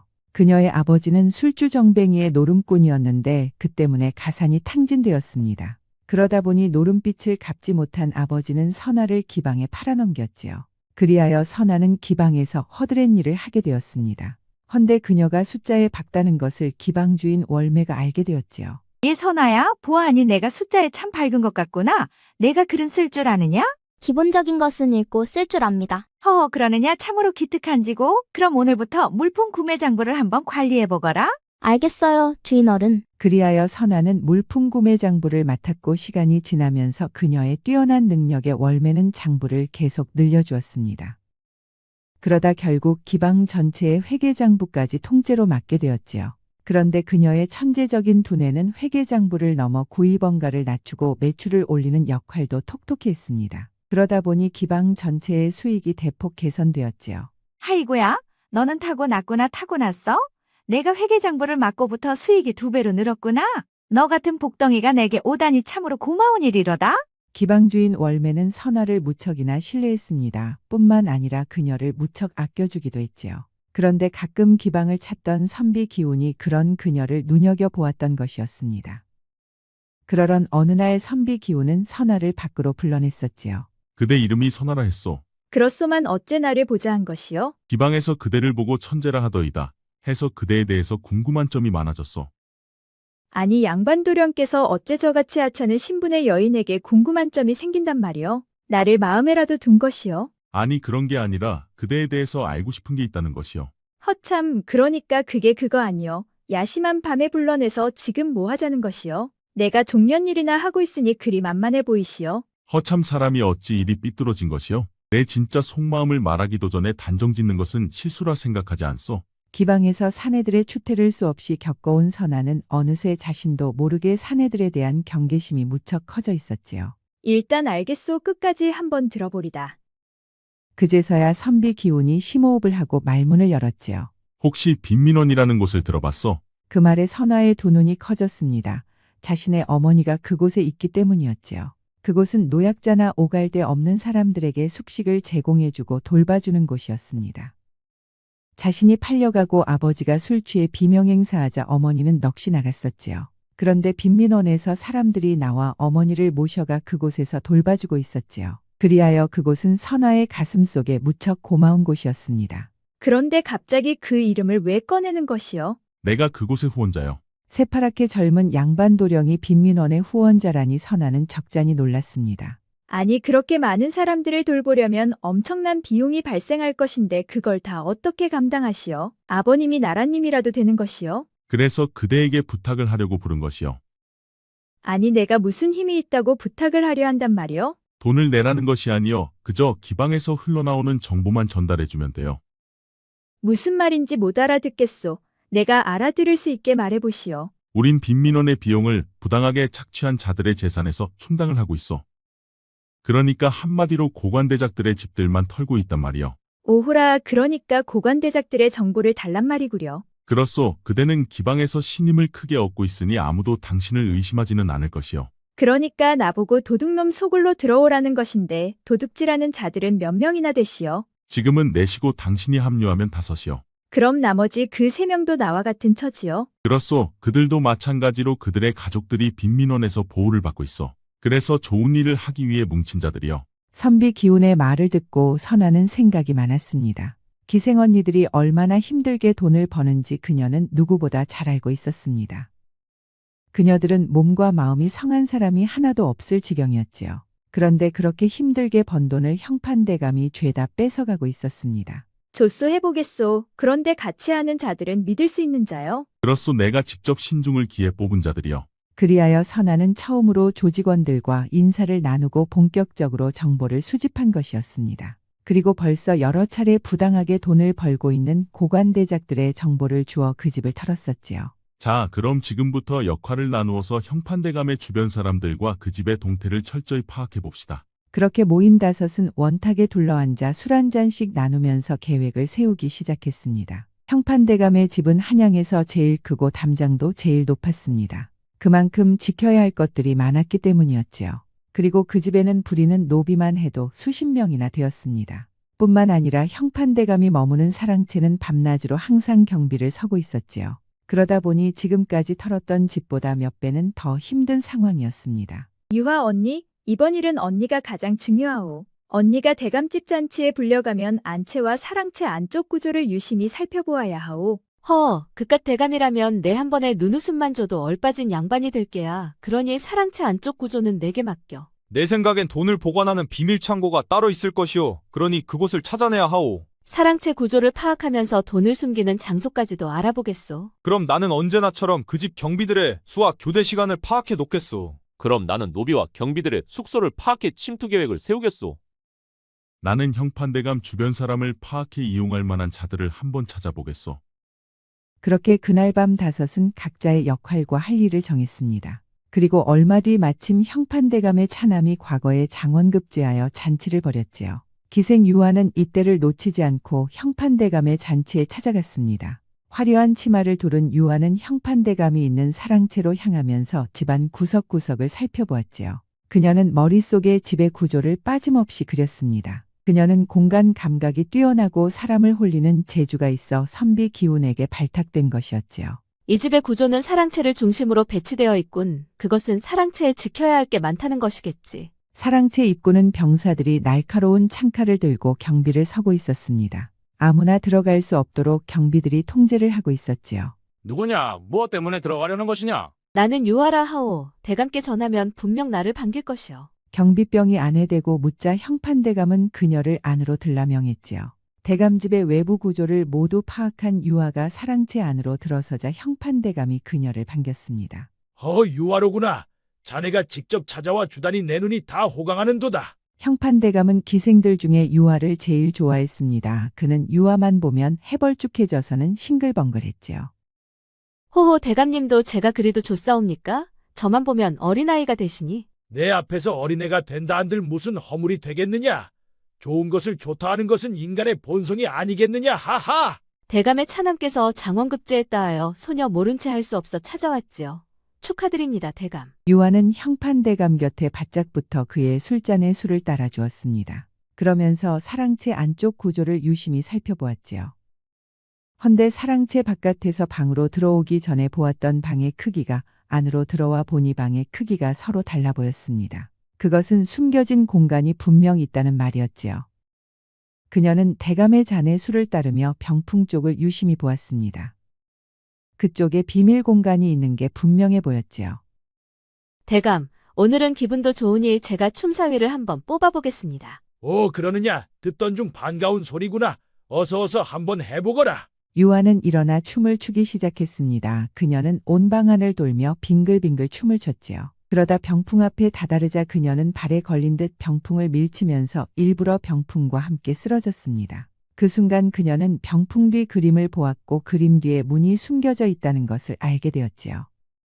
저런 다치지는 않았느냐? 괜찮사옵니다, 대감. 하마터면 큰일 날 뻔하지 않았느냐. 에휴, 조심하거라. 유아는 해질녘이 되어 형판대감의 집을 나왔습니다.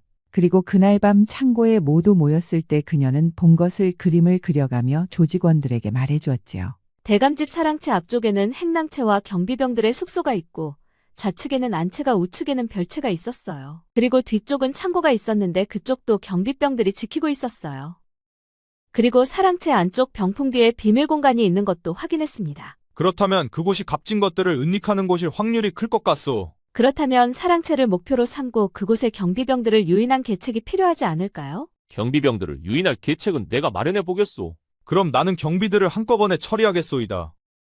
좋소. 이거야말로 오랜만에 큰 판이 벌어지겠구려. 선아는 숫자의 밝은 능력을 활용해 경비병들의 교대 시간을 기초로 가장 좋은 시간대를 계산했습니다. 침투와 탈출까지 치밀한 계산을 해냈지요. 경비병들의 교대 시간을 계산해보니 자실을 지나 축시가 가장 허술하오. 이때가 침투와 탈출 모두 용이한 시간대요. 좋소. 그럼 그때 내가 경비들을 처리하겠소. 허나 그들을 한 곳으로 모을 수 있으면 좋겠소. 그런 한 번에 죄다 처리할 수 있소. 그건 내 몫이오. 내가 도둑인 척하고 담장을 넘으면 경비병들이 나를 쫓을 것이오. 그럼 대문 밖에서 돌석이 처리하면 될 것이오. 그럼 그때 나와 유아가 들어가 비밀 장소를 찾아 돈의 위치를 찾아낼 것이요. 이번에는 나도 들어가 거들어야 하지 않겠소? 장춘과 돌석이 밖에서 경비병들을 처리할 테니 선아는 사랑채 마루 밑에 숨어서 내부의 동태를 살펴주시오. 행여 노비들이라도 깨어나 밖으로 나오면 고양이 소리로 신호를 보내주시오. 알겠소. 내 그리하리다. 그리고 돈을 찾으면 경비병들을 처리한 장춘과 돌석이 돈 괴짝을 들고 나오면 돼요. 그렇게 하여 다섯은 날짜와 시간 그리고 구체적인 계획을 세웠습니다. 그리고 며칠 후 초승달이 뜨는 밤 그들은 창고 지하에 다시 모였지요. 자, 오늘 밤 모두 각자 맡은 바 역할을 잘해주길 바라오. 그들은 자시가 지날 쯤 본격적으로 움직이기 시작했습니다. 그리고 축시가 되어 그들은 형판대감의 집 담장 밖에 모두 모였지요. 장춘은 검은 복장을 하고 얼굴까지 검은 천으로 가렸습니다. 자, 그럼 나 먼저 들어가겠소. 검은 복장의 장춘은 높은 담장을 사뿐히 넘었습니다. 그는 광대 출신으로 몸이 아주 날렵했지요. 그는 어둠 속에서 그림자처럼 사랑채 앞으로 가 일부러 자신을 노출했습니다.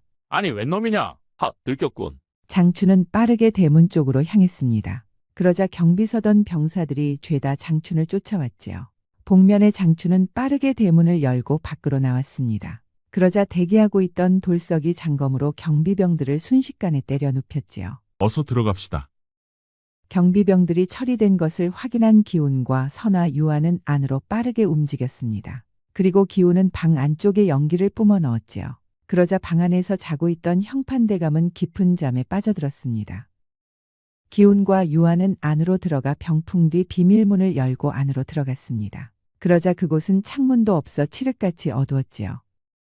기훈은 잽싸게 호롱불을 켜고 주변을 살펴보니 그곳에는 돈이 들어있는 괴짝이 무척 많았습니다. 한마디로 대박이었지요. 이 상자들은 죄다 은자들이여. 엽전을 죄다 은자로 바꾸어 보관하고 있었소. 옳거니 잘 되었소. 형판대감은 우리의 수고를 덜어주었구려. 이제 장춘과 돌석을 오라 하면 되겠소. 유아는 밖으로 나가 장춘과 돌석을 보고 오라 손짓했습니다. 그 사이 기훈은 문서함까지 열어 일일이 살펴보았지요. 헌데 문서함에는 그동안 형판대감이 저지른 비리도 무척 많았습니다. 흠이자는 아주 악랄한 자였군. 이것도 모두 챙겨가야겠어. 기훈은 형판대감의 문서함도 죄다 챙겼습니다. 그리고 형판대감의 집에서 들고 나온 은자 괴짝과 함께 미리 준비한 달구지에 모두 실었지요. 선화의 철저한 시간 계산 속에 야간 순찰하는 술락꾼들의 눈도 피할 수가 있었습니다. 그렇게 그들은 털어온 괴짝을 무사히 창고 지하에 숨길 수가 있었지요. 모두들 수고가 많았소. 이렇게 큰 거는 처음이요. 하, 이것은 우리가 10번을 털은 것보다 더 많구려. 하하. 대성공이여 대성공. 이제 이 정도면 한 3년은 끄덕없겠소이다 하. 내일 아침이면 형판대감의 표정이 어떨지 안 봐도 눈에 선하오 호호. 이제 우리 빈민원에 계신 분들의 병치료도 문제 없겠습니다. 그들은 미리 준비한 술을 나누어 마시며 대성공을 자축하였지요. 헌데 가져온 비리 문서를 살피던 기훈이 뭔가를 발견하고 쏘스라치게 놀랐습니다. 그것은 다름 아닌 지금의 주상을 폐위하고 자신들의 허수아비 왕을 안치려는 무서운 계획이었지요. 이 자들은 무서운 음모를 세우고 있었소. 실로 무서운 자들이로군요. 모두가 술잔을 부딪히며 환호하던 그때 선비 기훈의 말에 모두들 표정이 굳어졌지요. 기우는 등골이 오싹해 말문이 막혔습니다. 도대체 무엇을 보았길래 그리 놀라는 것이요? 이것 좀 한번 보시오. 형판대감은 조정대신들과 함께 지금의 주상을 폐위하려 하고 있어. 이것은 역모요. 뭐라, 임금을 폐위한다니? 이건 나라를 뒤엎겠다는 흉계가 아닌가? 하, 그럼 우리가 오늘 훔쳐온 건 단순한 은자가 아니라 영모의 심장을 훔쳐온 셈이군. 허나 이걸 어찌해야오? 조정에 알린다 한들 그놈들이 권세로 우리 입을 막을 것이고 자칫 우리가 역모로 몰릴 것이오. 그렇다면 훔쳐온 은자를 지금 쓰면 절대 안 돼요. 그자들의 혈안이 되어 은자를 찾을 것이요. 은자를 훔친 자들이 자신들의 목숨줄을 쥐고 있기에 그들은 목숨 걸고 은자를 찾기 시작할 것이요. 그건 선한왕자 말이 맞소. 은자는 당분간 숨겨두고 우리의 위협을 먼저 제거해야 하오. 아니 그럼 형판대감과 그의 역모 세력을 치자는 것이오? 그렇소. 그들을 제거해야만 우리의 위협이 사라지는 것이요. 그 말에 나도 동의하오. 그자들은 죽을 때까지 우리를 찾아 나설 것이요. 그러니 우리가 당하기 전에 우리가 먼저 그자들을 쳐야 하오. 맞소, 그것이 좋겠소. 희야, 도둑을 넘어 이제는 조정의 영모 세력과 싸워야 하다니 갈수록 태산이구려. 이건 우리의 문제이기도 하나 만에 하나 주상이 폐위된다면 온 나라가 피폐해질 것이요. 그러니 우리는 이제 사명감을 가지고 영모 세력을 뿌리 뽑아야 하오. 차라리 우리가 직접 이 증거를 가지고 대비마마께 아뢰는 게 어떻겠소? 그것은 무모하오. 우리가 누구라서 대비마마께서 우리를 만나주겠소. 허나 돌석의 말도 일리는 있소. 이걸 고발할 길은 조정의 손을 피해 곧바로 임금께 닿게 하는 수밖에 없소. 그때 침묵하던 선아가 조심스럽게 입을 열었습니다. 혹시 이 길이 방법이 될 수 있을지 모르겠소. 그 말에 모두가 선아의 입을 바라보았지요. 우리 기방에 오는 손님 중에 내금이 종사관이 한 명 있소. 그는 술과 여색에 탐닉하는 분이시나 그분을 통해 주상전하께 전달할 수 있을 것이요. 그때 기생 유아가 피식 웃었습니다. 선아야, 내 생각은 좋으나 이미 그 사람이 형판대감의 영모 세력과 연관되어 있다면 더 큰일이 아니냐? 확인할 방법은 있소. 언니가 그자가 왔을 때 임금에 대한 불평불만을 말해보시오. 만에 하나 그자가 영모 세력이라면 언니의 말에 맞장구를 칠 것이고 그렇지 않다면 화를 낼 것이요. 오, 그런 방법이 있었구나.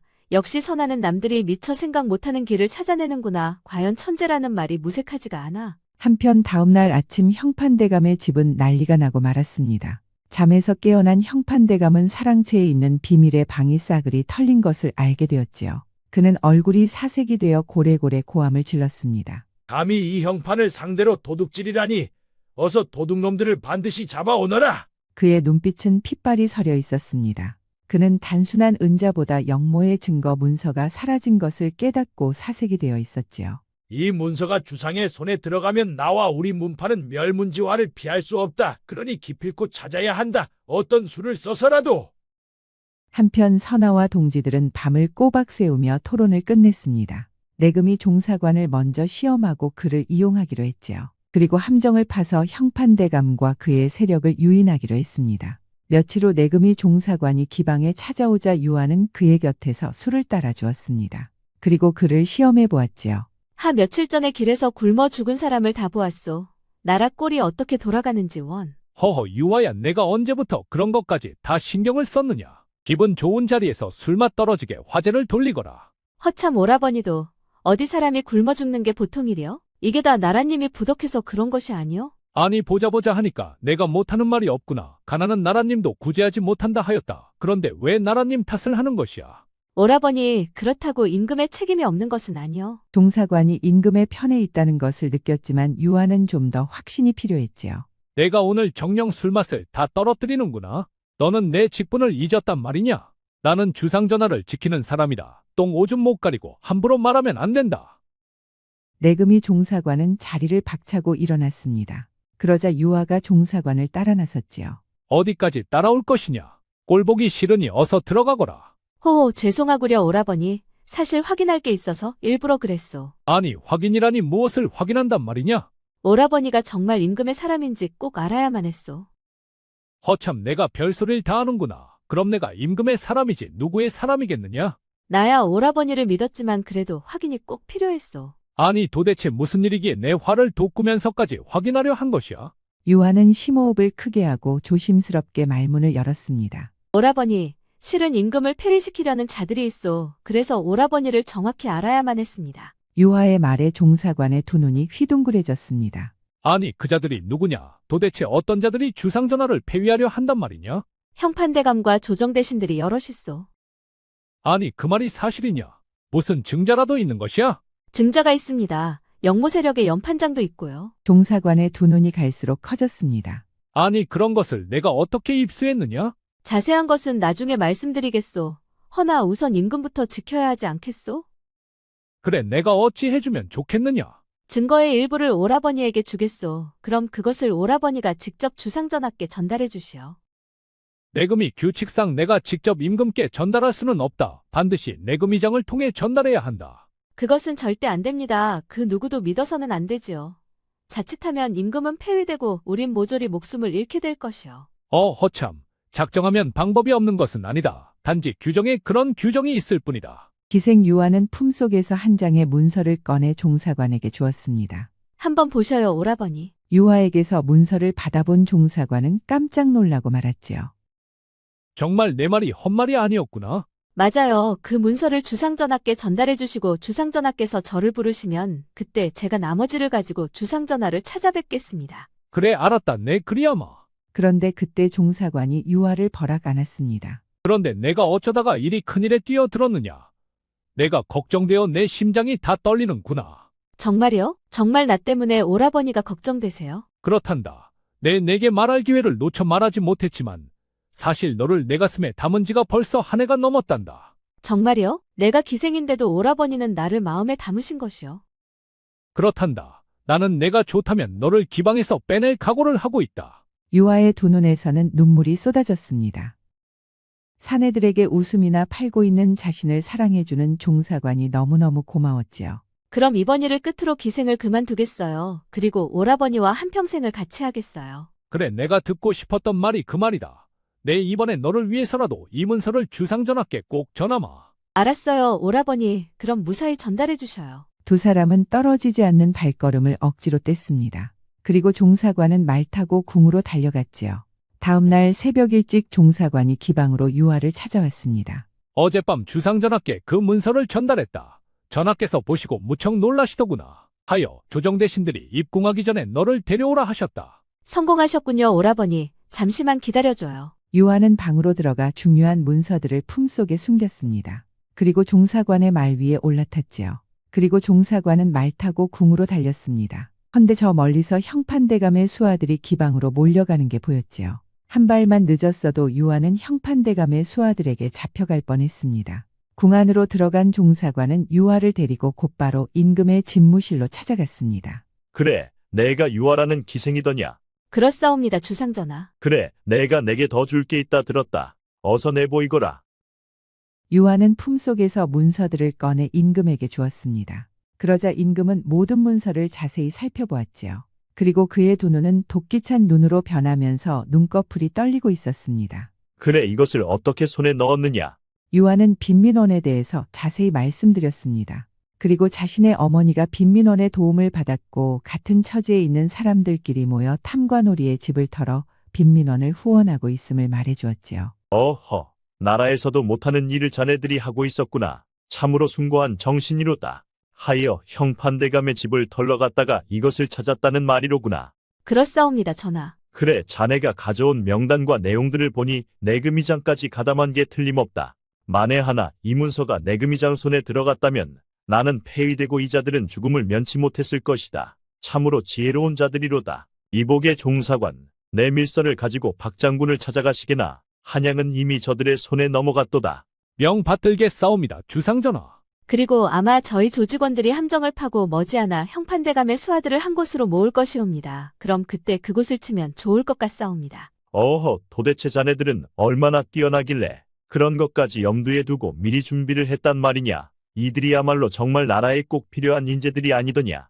이 모든 것은 저희 조직원들 각자의 머릿속에서 나온 것이옵니다, 주상전하. 궁궐을 나오면서 종사관은 기생 유아를 그들의 은신처인 비밀 창고로 데려다 주었습니다. 그리고 그는 곧장 말을 몰아 박장군을 찾아갔지요. 그래 종사관을 만난 일은 잘 되었소. 네, 잘 되었소. 주상전하를 직접 아련하고 문서도 모두 넘겨드렸소이다. 오, 정말 그랬단 말이오? 와, 이제 보니 유아도 보통 사람이 아닌 것 같소. 어떻게 나와 한번 잘해보지 않겠소? 배 떠난 다음에 손 흔드는 것이요. 아니, 배가 떠나다니 무슨 말이오? 어젯밤 고백을 벌써 받았소이다. 종사관 오라버니한테. 아니 그래서 종사관에게 갈 것이요? 가야지요. 나 같은 사람 누가 받아준다고 망설이겠소. 어머 언니 축하해요. 정말 잘 됐다. 은매 한 발 늦어버렸구만 에휴. 그럼 이제 예정대로 그자들에게 함정을 파면 되겠소. 그렇소. 오늘 밤이면 박장군의 병사들이 성 안으로 들어올 것이요. 좋소. 그럼 오늘 밤 술시쯤 저들을 유인합시다. 그리하여 기훈은 쪽지에 글을 이렇게 적었습니다. 은자를 찾고 싶거든 오늘 밤 해시의 연못과 정자로 형판대감이 직접 나오시오. 기훈은 쪽지를 적어 화살촉에 묶었습니다. 오늘 밤 술시에 내가 이 화살촉을 형판대감 집 기둥에 정확히 꽂아주겠소. 그리고 그날 밤 술시가 되자 돌석은 형판대감 집 근처로 접근해 화살을 날렸습니다. 그러자 화살이 날아가 형판대감의 사랑채 기둥에 정확히 꽂혔지요. 아니 웬 놈이냐? 경비병의 소리에 형판대감이 밖으로 나왔습니다. 대감 이게 날아왔습니다요. 쪽지를 펼쳐본 형판대감의 얼굴이 울그락불그락했지요. 아니 이자들이 지금 나를 우롱하는 것이냐? 여봐라 모든 병력을 동원해 연못과 정자로 출동시키거라. 오늘 이자들을 반드시 잡아야 한다. 그리하여 형판대감은 수하들 수백 명을 끌어모아 연못가에 모두 매복을 시켰습니다. 그리고 자신도 연못가 정자로 향했지요. 그리고 시간이 흘러 술시가 지나고 해시가 되었습니다. 그러자 선비 기훈과 무인 돌석이 연못가 정자로 천천히 걸어갔지요. 그러자 정자에는 형판대감과 호위무사 한 명만 있었습니다. 자네들이 나의 은자를 훔쳐간 자들이냐? 그렇소. 허허, 이 자들은 간이 배 밖으로 나온 자들이 아니냐? 어째 내 집을 털어간 것이야? 그럼 그곳에 있던 문서들도 보았겠구나. 보았소. 참으로 무서운 계획을 세웠더이다. 그래, 그 문서들은 지금 어디에 있느냐? 그 문서들은 이미 임금의 손에 들어갔소이다. 그 말에 형판대감의 얼굴이 부들부들 떨렸습니다. 안 되겠다. 이 자들은 더 이상 살려둘 이유가 없다. 당장 죽여라. 형판대감의 말에 호위무사는 검을 뽑아 바닥을 쳤고 매복해 있던 그의 수하들이 일제히 밖으로 나왔습니다. 그리고 호위무사는 기훈을 향해 검을 휘둘렀지요. 그러자 무인돌석은 장검으로 호위무사의 검을 막았습니다. 그리고 단 몇 수 만에 호위무사를 제압했지요. 그러자 그 순간 매복해 있던 박장군의 병사들이 일제히 나와 형판대감의 수하들을 모조리 연못 속으로 밀어넣었습니다. 그렇게 형판대감의 세력은 삽시간에 일망타진이 되었지요. 그리고 종사관은 내금이 병사들을 이끌고 역모에 가담한 조정대신들을 죄다 잡아들이기 시작했습니다. 그렇게 그날 밤 역모의 세력은 모두 일망타진이 되어 그들의 계획은 수포로 돌아갔습니다. 참으로 비통하구나. 하찮은 도둑놈들 때문에 일을 망치다니. 역모 세력이 뿌리가 뽑히자 임금은 5명을 궁으로 초대해 만찬을 베풀었습니다. 밥상에는 진수성찬이 차려져 있었지요. 평소에는 구경하기도 힘든 진귀한 음식들이 넘쳐났습니다. 그곳에는 굴과 전복, 갈비, 소고기 등 없는 게 없었지요. 자, 어서들 드시게. 자네들 덕분에 왕실이 온전하게 되었도다. 오늘은 맘껏들 즐기시게. 성은이 만극하옵니다, 전하. 조직원 5은 맛있는 궁중 음식을 배 터지게 먹었습니다.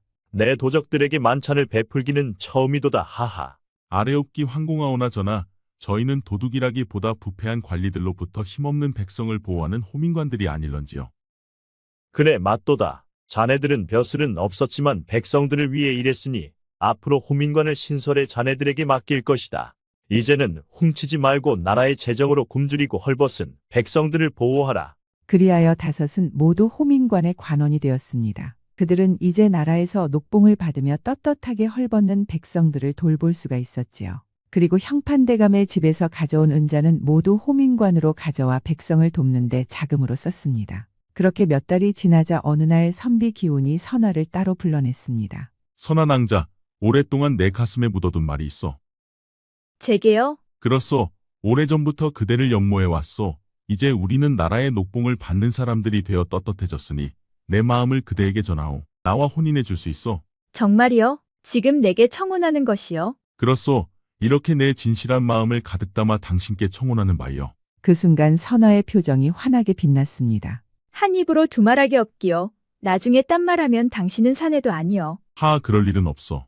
두 사람은 벚꽃이 흩날리는 들판에서 미래를 약속했습니다. 그 순간 선화는 너무너무 행복했지요. 사실 그녀도 기훈을 좋아하고 있었습니다. 허나 자신은 여종이고 기훈은 양반이므로 말도 꺼내볼 수가 없었지요. 헌데 오늘 그로부터 청혼을 받았습니다. 그러니 기분이 째질 수밖에요. 그렇게 두 사람은 혼인하여 백년해로 하였습니다. 그리고 기생 유아도 종사관과 혼인하여 아들, 딸 낳고 행복하게 잘 살았지요. 장춘과 돌석도 나라의 녹을 먹는 관리가 되다 보니 좋은 혼처도 많이 들어왔습니다. 그리하여 그들도 각각 짝을 만나 행복하게 잘 살았지요. 이후에도 다섯은 의형제처럼 모든 경조사에 참석했고 정기적으로 부부 동반하여 만났습니다. 도적에서 임금이 하사한 관리가 되어 그들은 백성을 돕고 살피며 행복하게 잘 살았답니다. 옛말에 탐욕은 반드시 파멸을 부른다는 말이 있습니다. 형판대감은 영모에 필요한 자금을 만들기 위해 기방의 돈까지 빼앗는 폐악을 저질렀지요. 헌데 생각지도 못했던 천재소녀 여종 선화에게 덜미를 잡히고 말았습니다. 그로 인해 그는 몰락의 길로 빠져들고 말았지요. 그러니 남의 것을 탐내지 말고 선한 마음으로 살아가야 하지 않을까요? 구독과 좋아요, 알림 설정을 꼭 부탁드립니다. 우리 이야기가 재미있으셨나요? 다음 이야기도 재미있는 이야기가 많으니 다음 영상도 재미있게 봐주세요. 그럼 여러분 모두 오늘도 행복하고 즐거운 시간 되세요.